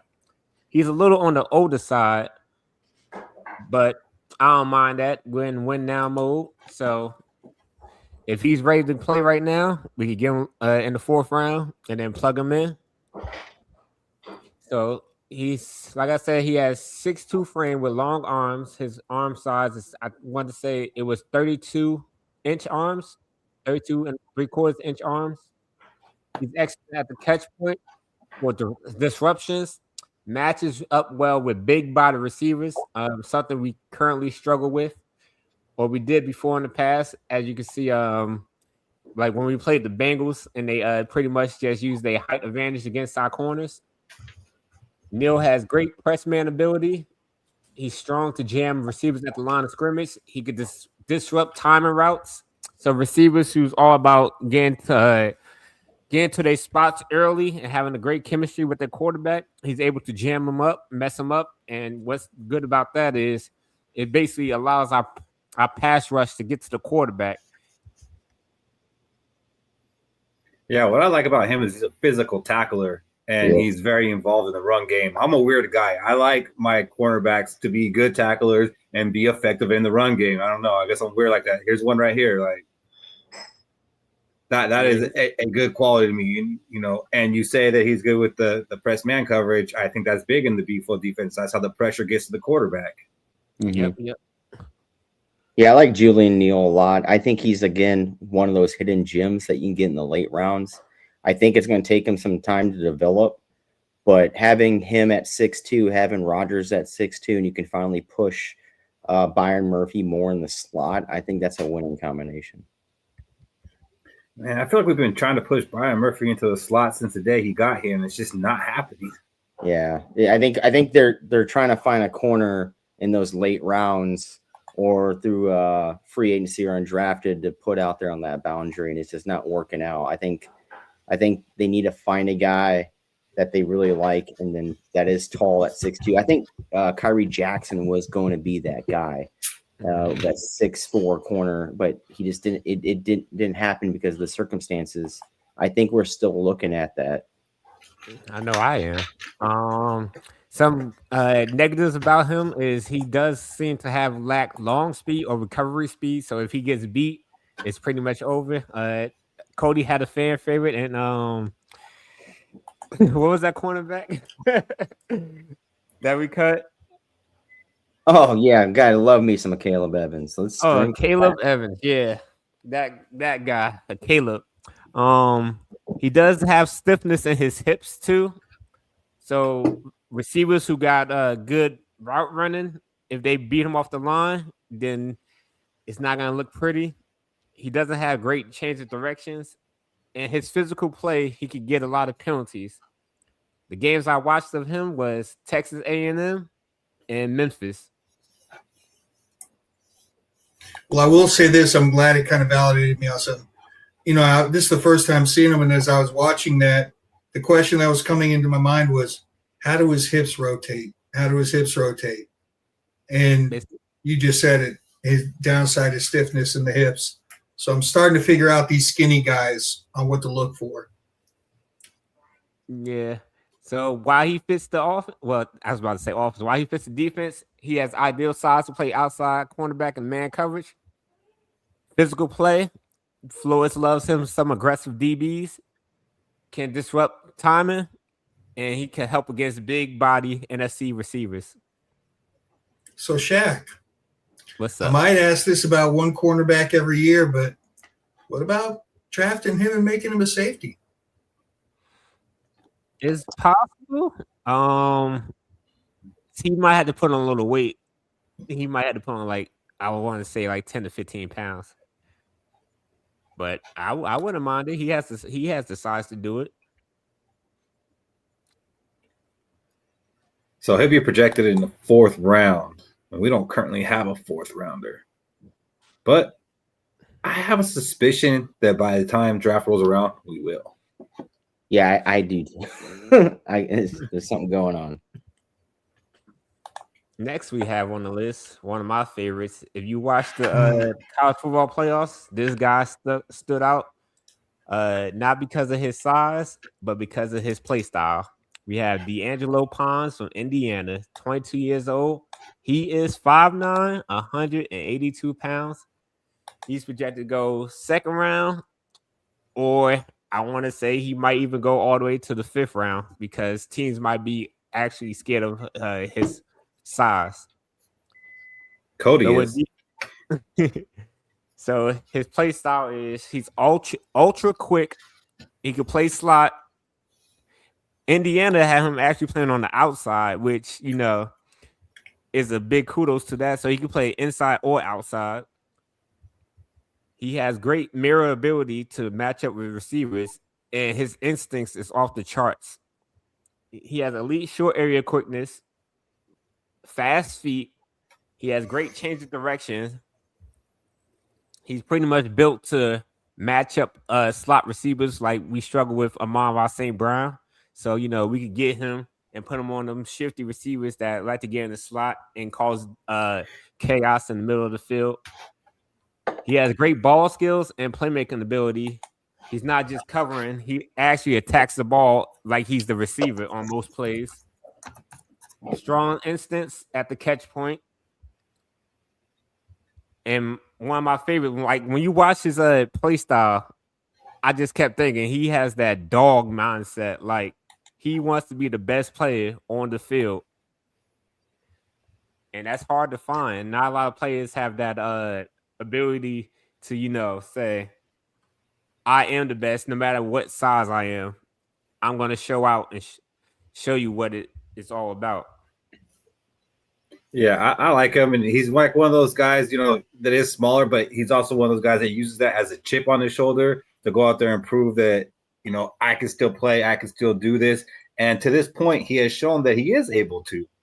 And he makes up for his size with the way that he covers the wide receivers and the positions that he puts himself in, making it hard for even the taller receivers to make the catches. So, yeah, he's not going to come out here and be a boundary cornerback, which I think a lot of us, that's what we're looking for, especially because, like we just said, we want to put Byron Murphy in the slot. But if we can go out there and get a guy who could be an elite slot in the NFL, I'm down for it. Yeah, so if I got to say, he right now for my cornerback room, I don't want him. But if you put him on my board as a safety, I would have him as the 3rd best safety in this draft. And he hasn't even played safety. I think he fits well into that safety position the way we use Josh Metellus. You can throw him down in the box at that nickelback role, or you can put him up top. You can interchange them. If I was drafting Deandre Hopkins, I'd put him at that safety role. I think his tackling is through the roof. His run defense is pretty good. What is a 78.2 PFF score?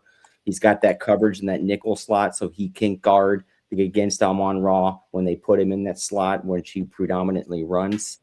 My biggest worry at him at cornerback is what's he going to do against big-bodied receivers? Are they going to bully him, or is he going to bully them?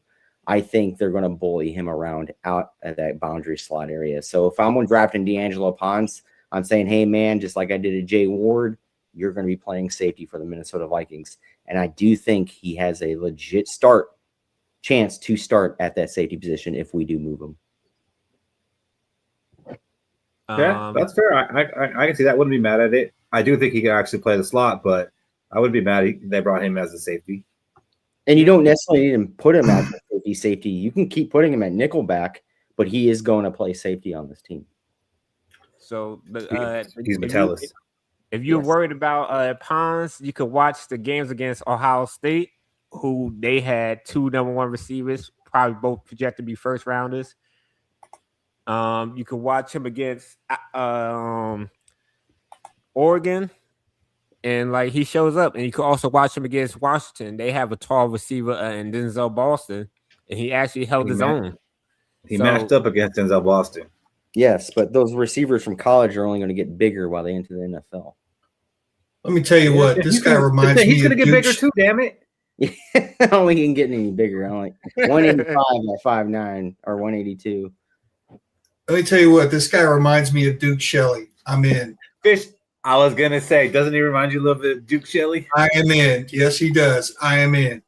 He reminds me of him so much. If we were to draft him, I might not even stand on my desk with Duke Shelley anymore. He actually has better comps than Duke Shelley. His comps are DJ Reed, Mike Hilton, and Devin Witherspoon. I don't know nothing about that. I just know he reminds me of Duke Shelley, and Duke Shelley's my guy. I knew you were gonna like that. I saw you perk up a little bit watching the highlights too. I don't know what it is, but this reminds me of someone. I was just like, ooh, this is one of those cases where it's not the size of the dog in the fight; it's the size of the fight in the dog. I like the way he plays. The one-eyed king rules the blind land. So the reason he fits this scheme is because he has elite quickness for slot coverage, high IQ, which is important in B-Flow's complex defense. So we can move pawns around. He don't always have to be in the same spot.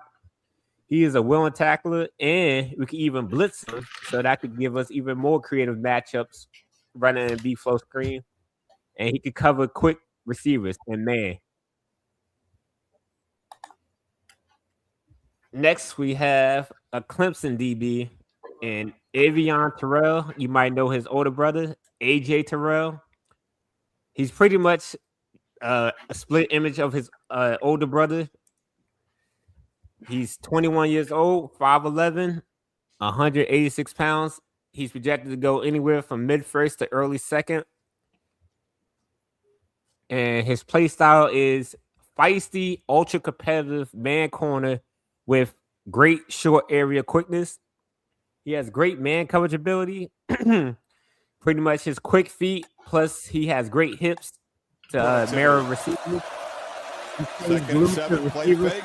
Bauer Sharp's got his second catch. He stays glued to his receivers. He also has competitiveness and physicality. A lot of the cornerbacks I'm going to be talking about tonight, I love that they are physical. They're not scared to get up in the run game and tackle, or we got receivers who get the quick screen and then try to make a play, get yards at the catch. What he does, he eliminates yard after the catch, which I love. He has great change of direction, perfect short area burst. He breaks on routes, which a lot of cornerbacks you need to know. That's basically coming down to studying film, what a receiver likes to do, and knowing quarterback timing in order to break on routes, which causes a lot of interceptions or pass breakups. Some of his weaknesses, though, is he has a smaller frame and he can struggle against bigger receivers. I like Terrell a lot. He was one that I actually fell for in the combine. At first, I wasn't totally sold on him. Then I watched him at the combine. It wasn't the 40 speed or anything like that. I was just watching him do the drills and watching the way he moves. And you come out here talking about he moves his hip wells. Yeah, I seen that. And I like that he could do a lot of things on the defensive side. You see that he had 4 sacks, with 3 of them being last year. That sounds like a weapon for B-Flow to use. He also forced 8 fumbles over his college career, and those were all mostly punch-outs like Peanut Tillman. So he's much more than just a coverage guy out there, which he covers well, but he is a defensive player. I like that. Yeah, I love Avion Terrell in this year's draft. The only thing I have a feeling with it, and I just read the negatives down here, is the handsiness that he has. And I like a good handsy corner because it means he's physical at him, especially at press coverage. But if he does get beat against bigger bodied receivers, right, he's gonna draw the flag. That's the biggest issue I have Avion. But Avion, Chloe, that bugs me too. But when you're like looking at these cornerbacks and you're looking at like their strengths and weaknesses, 80-90% of them, they have that handsy thing. Mm-hmm. Well, it's at the college level. Kind of part of the position. That's a bailout. Yeah. Well, I mean, it's a bailout, but we did mention that he is weak against bigger bodied receivers. CB4 on my board. Tommy, I want your 4 in order. Let's hear it. Continue, Shaq. So continuing, he does struggle with deep ball. He might sometimes misjudge it. That's an issue I had with Trey Waynes when we drafted him. But I did like you brought up the fumbles. That he basically shows that like he's not just going to tackle. He's actually going to try to get a turnover. If you don't get the interception, at least cause a fumble. Get the ball out the receiver's hand. Get the ball out the running back's hand, and turn the ball over. Games you could watch is against LSU, against FSU, and South Carolina bowl game. Why he fits McKenzie? Why McKenzie Delton? why he fits the B flow defense? He has great man coverage ability, quick enough to survive on islands, competitive and physical mindset, can play outside or the slot. Yeah, I like his versatility and ability just to do a bunch of things on defense. I think I got him as my cornerback too.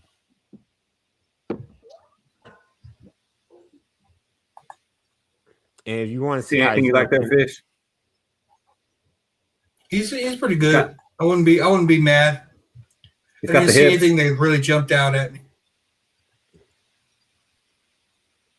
He got the hips. I mean, I know a lot of people look and see, oh, he had 0 interceptions last year. In college, man, you get 3-4 interceptions. That's considered a lot. Also, it's hard to get interceptions when you're not being targeted.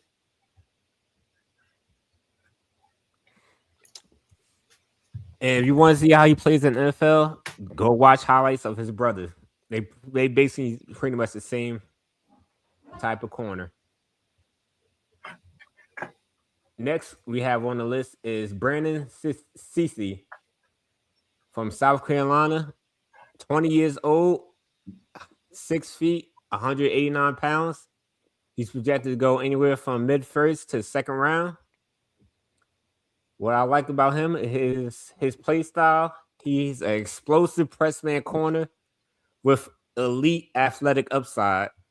I believe he ran a 4.35 and a 40-yard dash. What jumps off to me is his speed and elite burst. He got fluid hips with quick transitions, can run stride for stride with vertical threats. He has great man coverage ability. A lot of these corners I'm talking about is they have man coverage because a lot of the time, B-Flow likes to get cornerbacks in the receiver's face to disrupt their timing. So so our defensive line and linebackers could get the pass rush and mess up the quarterback. That's a big part of B-Flow's defense is messing up the timing and causing chaos. He's built to be a boundary cornerback one with high upside.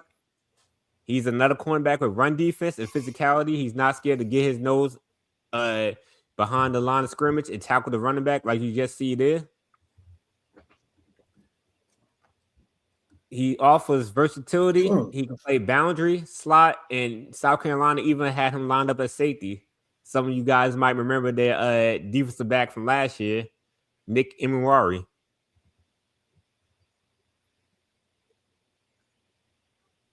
No, this guy kind of reminds me more of a guy that should be playing safety than any of the other guys that we talked about. He's my other guy that I see moving on to safety. There's a highlight right there, him playing in the box. His coverage, I mean, it's middle of the road if you're looking at it, right? But the way he can stop the run on the defense position, he's that guy that you want in that box.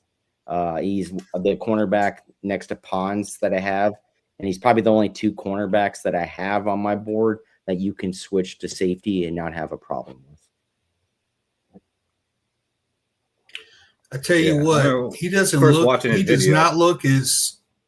He doesn't look as fluid as Terrell on what we're watching here. Mm-hmm. But the way he plays, I would take him over Terrell. Oh, yeah, I have him over Terrell too. But you also I'd say so is Shaq.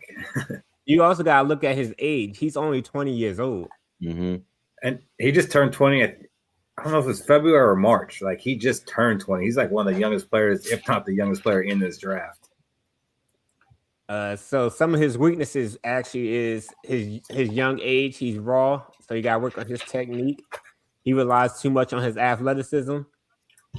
He doesn't have as many interceptions. He only has 1 interception over the last couple seasons. And his instincts is still developing. So I know a lot of Vikings fans, they don't think our coaches basically are good at developing younger players who needs, coaching to get them to the next level. So that might be a turnoff for some people. So some games you can watch of Brandon Cece is against Vanderbilt, against Kentucky, against Mizzou, and against Virginia Tech. Why he fits this defense? He has great press man ability, elite speed for blitz heavy schemes, physical versus the run, and can play multiple alignments. Jay, what do you think we're doing right now, baby? I'm getting there, Jay. I just gotta go through the process. So far, that's my top. I can't.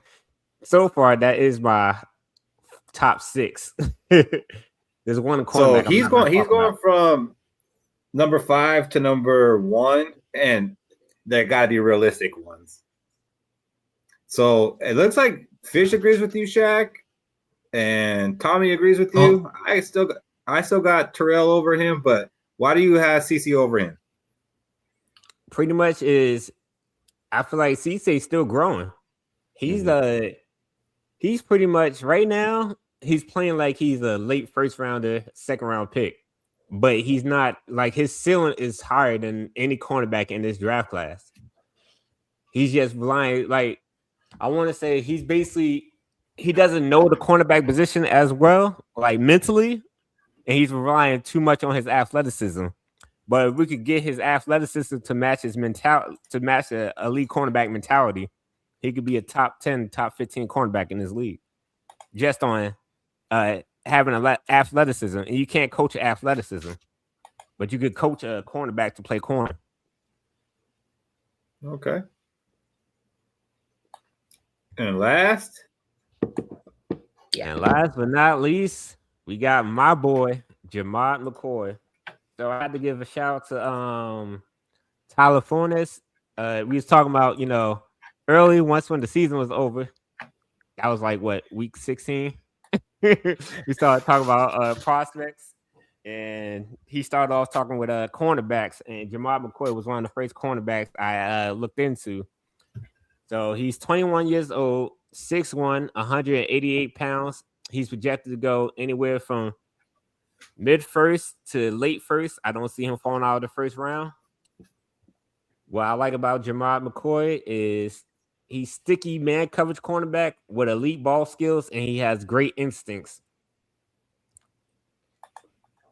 He tracks the ball naturally and attacks at the catch point. So basically the same thing I was saying about Deandre Hopkins, but McCoy is obviously a bigger corner. So picture Deandre Hopkins with a bigger body, and you get Gerard McCoy. To the ends, just short of the end zone. He's great at baiting quarterbacks into throwing bad throws. He had 4 interceptions with 9 pass breakups in 2024. He has fluid hips, quick transition, mirrors routes with ease. He stays in phase with receivers. He's versatile. He's great in man, and he's great in zone coverage. So, we could mix it up with him. He's smart with recognizing routes that receivers run. And he's basically another cornerback with physicality and competitiveness. He plays aggressive at the line of scrimmage.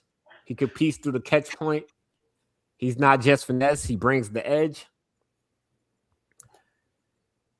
So the biggest concern and the reason why he's not a top 10 cornerback is because he missed all of 2025 with a torn ACL injury, which he suffered in, I want to say, late January. Yeah, and he hasn't really got to do any drills to this point yet, so no one's really gotten to see him since that injury. I'm not too worried about the injury. I like Manzor, right? A lot. But if there's going to be a guy with the highest ceiling in this year's draft at cornerback, it's going to be Jamad McCoy. I have him comped to Sauce Gardner. I think he is going to be the next Sauce Gardner. If he can play this year, I think he has a legit chance, just like Sauce Gardner did, making an all-pro team if he can play this year. But I'm not too worried. Isn't that concerning saying if he can play this year when the injury happened over a year ago? But I'm not worried about that because I know in his second year he will be an all-pro cornerback. Yeah. I think he is that good. He is that good of a corner.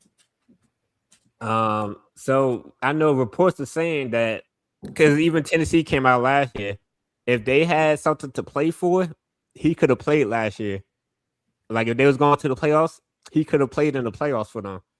But they didn't want to couldn't do risk the combine? injury. Huh? But he couldn't do the combine? I don't care about I underwear. don't think he. I don't think. No, he I'm really just cared saying, about the combine. like, he was there. That was a chance to show something for a guy who hasn't shown anything for a year. Well, he's also not trying to go to the Jets. Well, I don't think that's a concern. And hey, Zoe, I agree with you. I don't want these guys to come in injured. See, We can do that ourselves. the play we just watched right there, right? A broken play where the quarterback was running around, had time to. He was still able to keep up with the receiver on a broken play. He didn't break coverage away from him. And if you want to watch how good he could be, watch the whole game of Tennessee versus Alabama 2024. That shows you he's an elite cornerback, and he can be an elite cornerback for years to come. Pretty much like one of my favorite cornerbacks I like to talk about, Derek Stingley Jr. He was injured when he came into the league. It took him a while to get into top form, but when he did, he became a shutdown corner. So the games you should watch of Jermod McCoy is against Alabama, against Georgia, and against Vanderbilt. He ain't played no slouch receivers. He played all top end receivers. So why he fits this defense? He has elite man coverage ability. He is a ball hawk, can play multiple coverages, and he has a competitive mindset. And he's not afraid to get dirty and get tackles. So this we talked about earlier. Who'd I want at 18 if I had the chance to pick him? He'd be my guy. If he's there, I'm taking Jermod McCoy. I couldn't be mad at it, but like Zoe said in the chat, I'm scared of players coming in with injury, no matter how good they were, because you don't know that they're still going to be able to compete at that level. Like, realistically, it could be gone. Yeah. And we haven't had a chance to see it, and we're not going to really have a chance to see if it's still there, and kind of just got to, well, he would have been a top 10 pick, so at 18, that's kind of a steal. Let's go ahead and risk it in a draft where we need to come away with starters. I mean, I think it worked out for the Cardinals. I'm not entirely sure, but I think it worked. Oh, he falls in the second round. I take him. Oh, no, we're not taking that chance. Because he didn't. I'm just saying. No, Johnson didn't fall to us in the second round. And work with the Cardinals because they took him in the second round. Yeah, because he fell to them. So not very big on Mansour Delane, huh? Who, me? Yeah. I mean, he's not going to be there. I'm not going to waste my time getting hype over a cornerback that's not going to be there. We have no shot at Mansour. We have a shot at McCoy because of the injury. Yeah, so that's the same thing like with Will Johnson. If he didn't get injured, we wasn't going to be able to draft him due to the fact that he played a full season, he was elite, and he's not dealing with injuries. Why would they let elite players fall? The only time elite players fall is due to injuries. Jeffrey Simmons, why did he fall? Injury. It scares me, especially on a cornerback. And you can't predict. Another thing is, like, with injuries, yeah, you got the stigma of injury prone, but nobody could tell me who's gonna be injured next year. Anybody could get hurt next year. Delaware Tech. Not yet. Yeah, you have no small schools. Yeah. Sorry, Robbie. They're in our 30 visits where it really counts. So there you have it. That's my top 5 corners. And in case you need to know, Delane is my number 1 corner. I just don't see him fall to us. So I'm not going to waste my time giving him the time of day. Yeah, I don't see Mansour falling out of the top 10. Our best chance is to get Jermod McCoy and him staying healthy. That's the closest we're going to get to having an elite cornerback ready day one. I like that.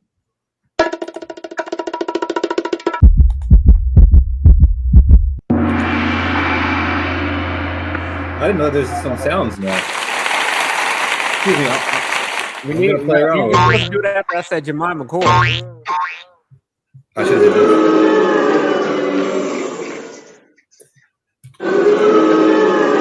Well, I know what's coming whenever I get on a Kyler Murray rant from here on out. Boo!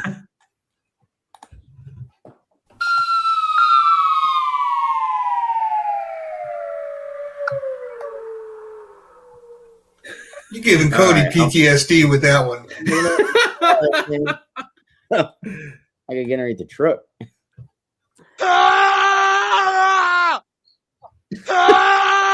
All right, I'll have to play these and figure out what they are, but that just got added to the board. This sound's been here. Who's got one? Not doom, doom, doom. How do I turn this thing off, right, Fish? Exactly. I don't know why StreamYard has it set on repeat. You got to turn it off first and then play the sounder. You know, a sounder that we might be hearing in a couple weeks.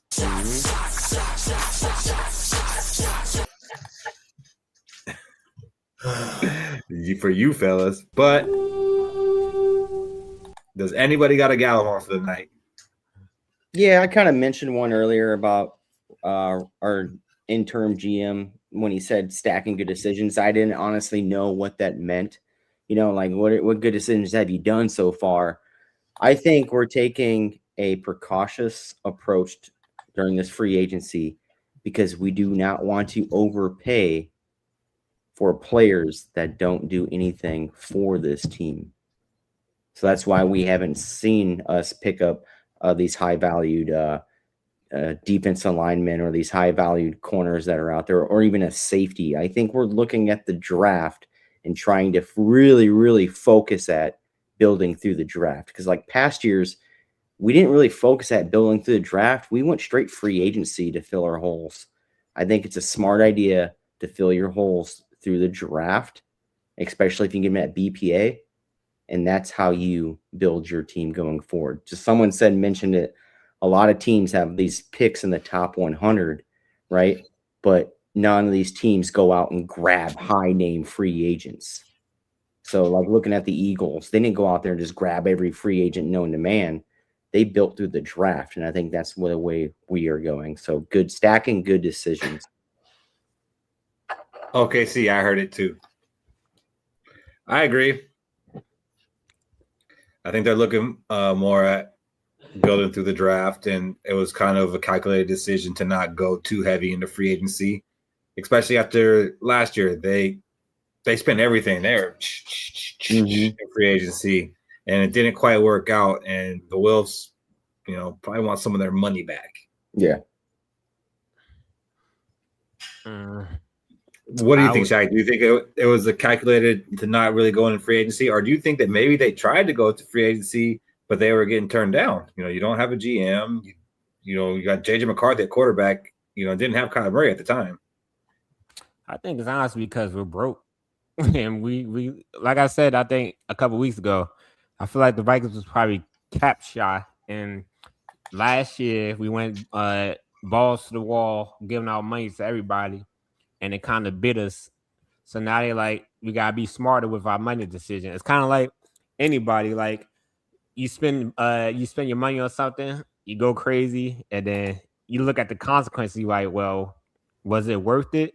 So now you got to reassess your whole lifestyle and situations.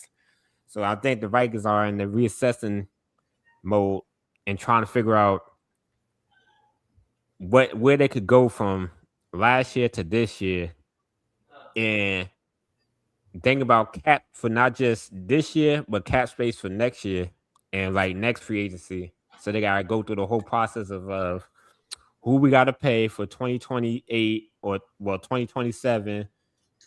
Who's gonna be a free agent? Who if we have cap space to trade for a player. Because it's been a while. I think the last player we traded for mid-season was TJ Hawkinson. And you're going to need cap space if you want to trade for a player mid-season. So it's a lot to factor in. So I figured. Josh Dobbs disrespect. So I figured they want to have some cap space because you never know what happens during the season.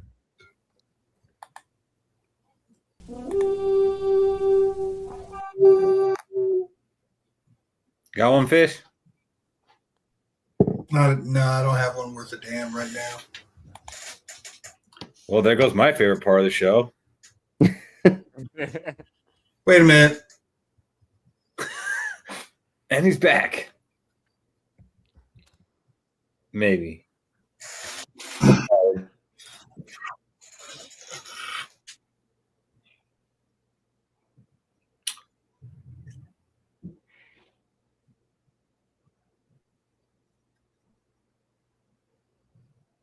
Okay.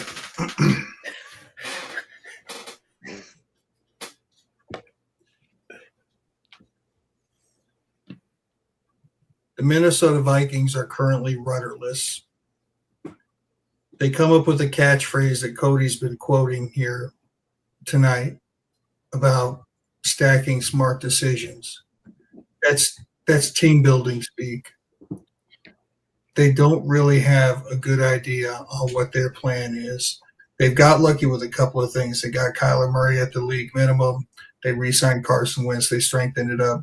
But they actually do not have a foolproof plan on how they're going to attack the draft. I think that we're going to be sorely disappointed when the draft actually happens. And that's because they do not have a full-blown GM who knows football running this team right now. Could have said you don't have one. I don't like it. I can't say that it's not true. I would like to believe it's not true and that everything that they're doing is intentional. It could be freestyling. I'm gonna buy in. I'm gonna buy in selfish because you guys asked me to turn my pessimistic ass around on this whole situation. The Vikings are going to have a good year, and then all of a sudden we got Kyler Murray, and now it's the Vikings are just going to be terrible. Like I turned it around. It's not because of Kyler Murray.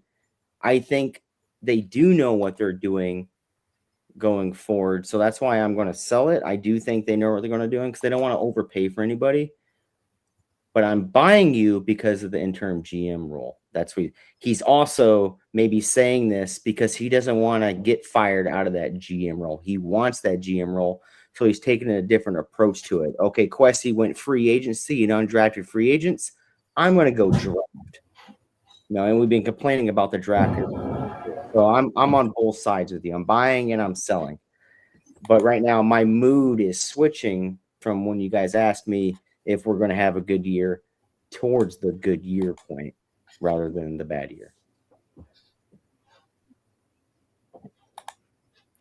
The Vikings should trade for O-line with the Seahawks. They have one of the deepest O-line in the league. Man, I think people just have like offensive line PTSD. Like I don't think offensive line is one of our weaknesses, but like every week we get people talking about, oh, the Vikings need to draft offensive line. Like, sure, the depth could be improved, but I think our starting offensive line will end up being top 10. And I don't even think that's a hot take. No, none of that. I think we have a top 10 starting offensive line. So, like most things in football, if health is there, then yeah. If we don't have health, then yeah, we're probably screwed. We don't have great backups. Or maybe we do. We just got Vandermark from the Bills. I mean, they're working on it. I think we have a good offensive line. I don't think it's a problem. I don't think it's a need. Will they grab one day 3? Probably. Why not? Mm-hmm. But it's not going to be rounds 1 through 4. That's for sure. Yes, sir, Jay. And if we traded anybody for offensive line depth, we should be trading the Indianapolis Colts. Why? Who do the Colts have that we could possibly use on this offensive line, Shaq?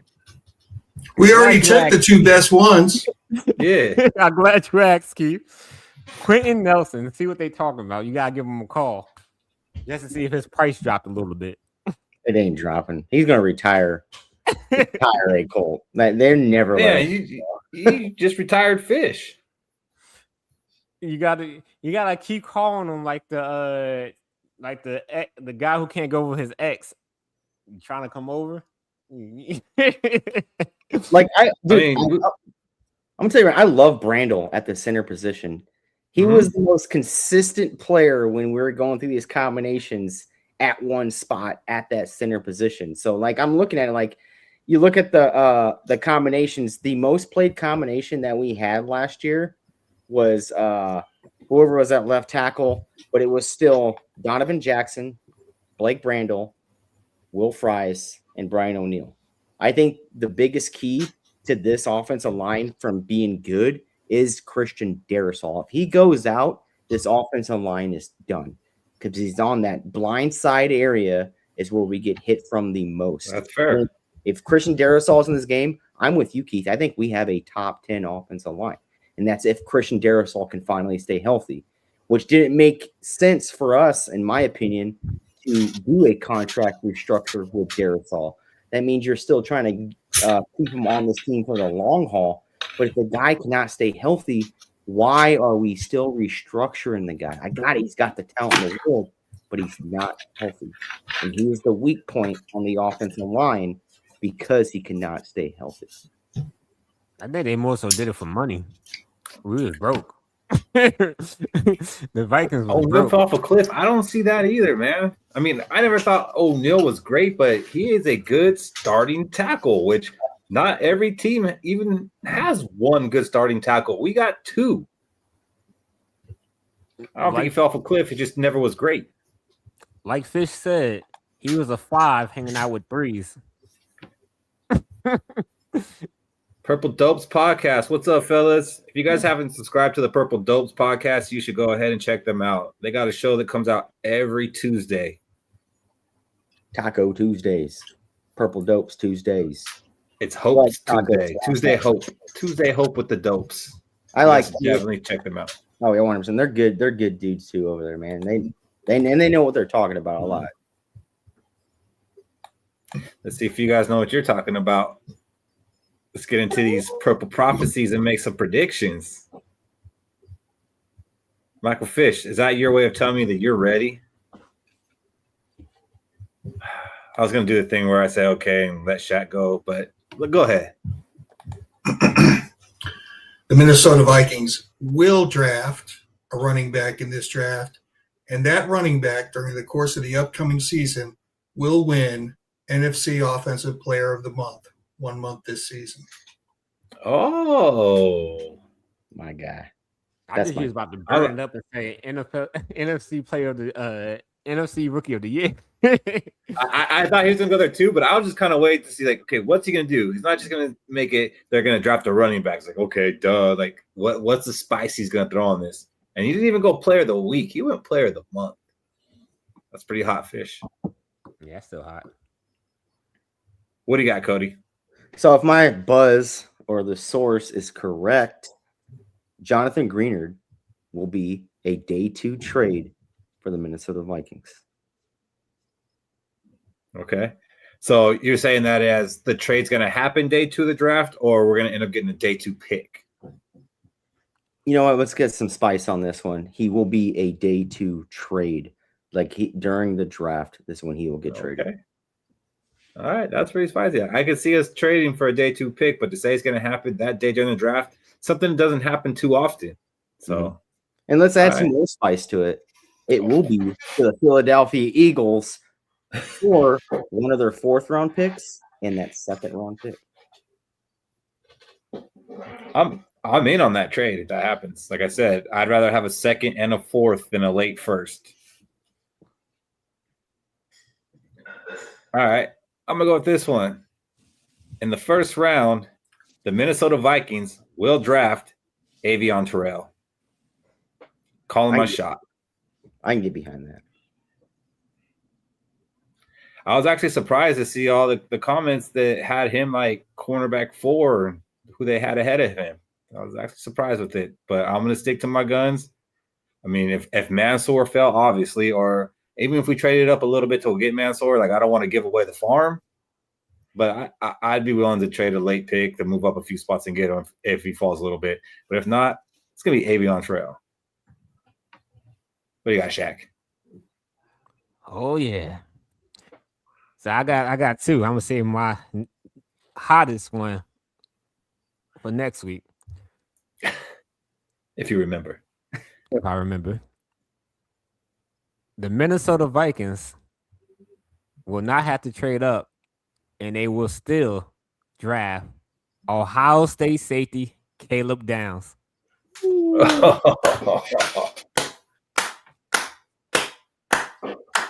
So you're calling Downs at 18 then? Downs at 18.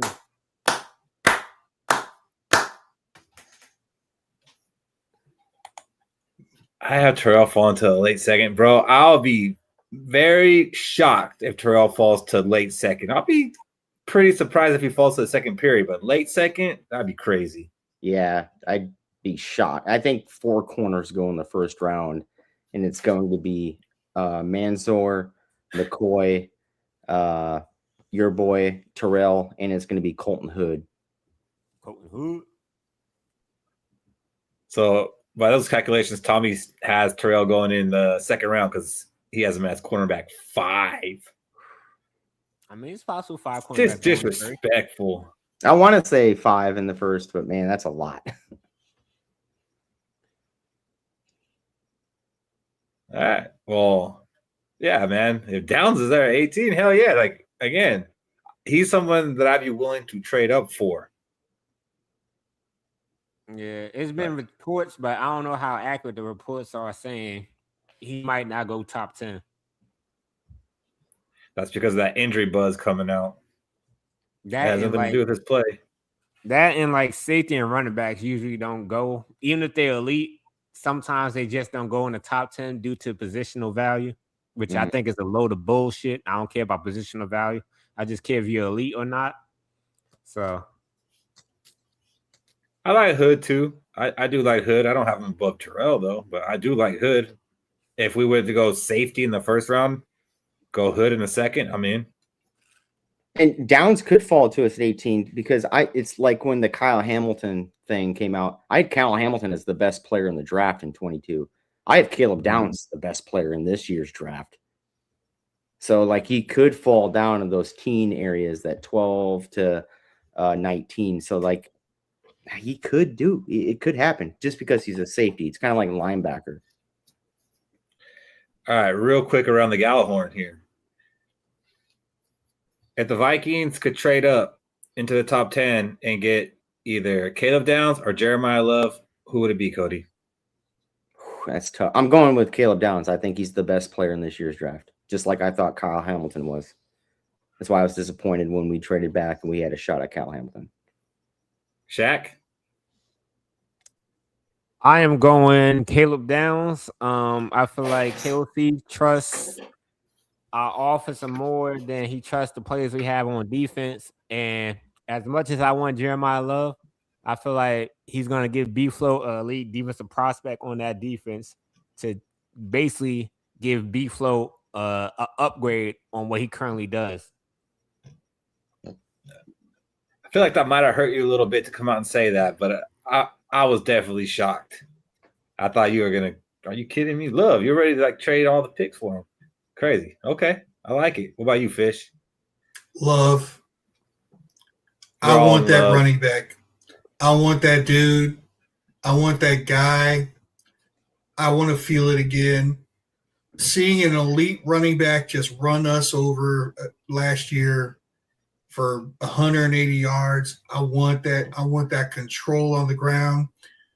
As much as I love the idea if Downs would fall to us at 18, us taking him, I'm still in the back of my mind not loving the idea of, well, you know, in about 4 years having to pay him about 35 million a year to a safety. That's a problem. So I want Love. I think our offenses can be decent, but it's missing one thing, and that's an elite running back, and that's what I want. I'm good. I'm gonna join the Downs club. So go figure. Fish is the one that's opposite all of us. Love is my number 2 prospect, if that makes any sense in this year's draft. But I think Caleb Downs surpasses every single player on this year's draft. So if we didn't bring back Aaron Jones, I would choose Love. Mm-hmm. I'm not going to let a guy who's not going to be a Viking next year stop me from drafting that dude. I agree. AP memories, Fish. We've had it, but not gonna lie. I mean, Mike Washington Jr. reminds me more of AP than Love does. Yeah. I'm just looking at Jameer Gibbs, Bijan Robinson, those guys, and I'm thinking, I want that. Yeah. Love reminds me of Gibbs so much. Just the way he can stop and on a dime and then shift his hips and change the direction. It's fucking really ridiculous watching him. He reminds me of total Gibbs. That is Gibbs 2.0 for next year. He reminds All me right, more of fellas. Marcus. I'm gonna get us out of here a little bit earlier than normal. I know. You're Wait, I'm surprised, not Cody. even yawning. I caught a couple from Cody early on, like he said he would be, but that I was Red Bull must be trying. doing his thing because he's still going. If you're still watching the show and you haven't subscribed yet, please do so. If you haven't left a like, please do so. Shaq, go ahead, hit us with your final words. Final words. Make sure you check out Fishing for Prospects with Michael Fish. He's gonna get more into it when he talks. If you're still here, make sure you leave a like, comment, and subscribe on YouTube.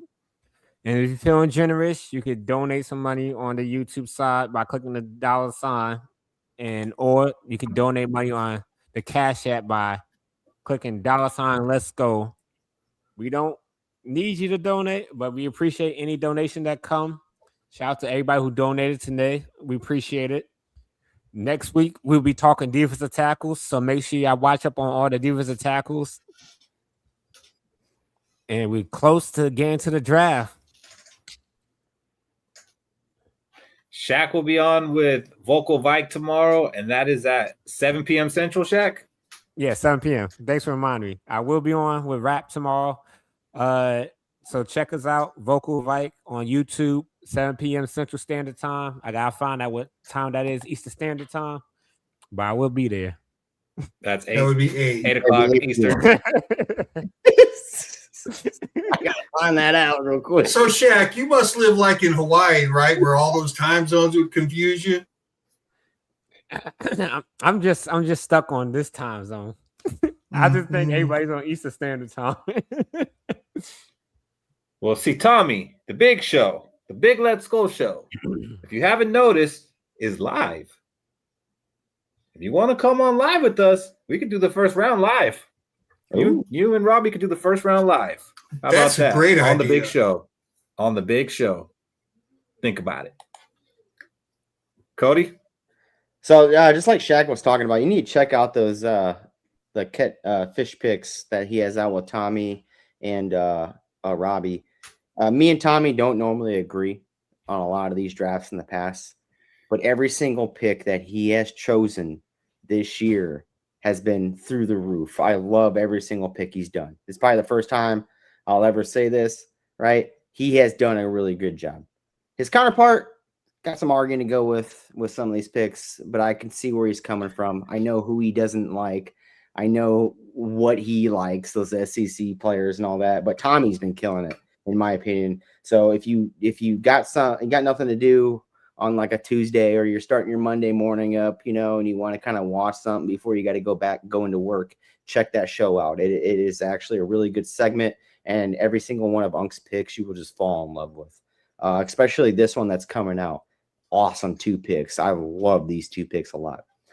But on that, hey, Friday night, I know you guys are going to go out a little bit. It might be a little bit late right now, but then you got Saturday, the weekend's here. Just be safe out there, right? If you need someone to talk to, right, you need someone to listen, we will listen because you listen to us at the end of the day. So just give us a hit up on social media somewhere. We will listen to y'all. Other than that, let's go. Let's go. Like fish. For Vikings fans, by Vikings fans, and the guys have been dapping it up. Came up with this prospects idea a couple months ago. Robbie and Unk, they've been very vocal about who they like, who their prospects. And so they've been with us for a long, long time. And I said, you know what? That's a great segment. Let me bring these 2 guys on, 2 completely different voices from us, to educate me about people that I ain't never heard of in my life. because I don't watch no damn college football. Ain't nobody got time for that. I got bronchitis. And they've done a great job presenting some people for us with different scenarios. And I will just say, check it out, man. It's 10 minutes of your time. Check it out. It's just something different. And leave a comment whether or not you like the picks that they give. And please do. Other than that, be safe, drink water, hug your mother, show your daddy some respect, and let's go. Let's go. All right, that's our show. We will be back next week, and I'm gonna be honest with you, I don't know if it's Thursday or Friday yet next week. I haven't looked at the schedule, but when I know, you guys will know. See you guys next week. Let's go. Let's go! For Viking fans, Minnesota Vikings.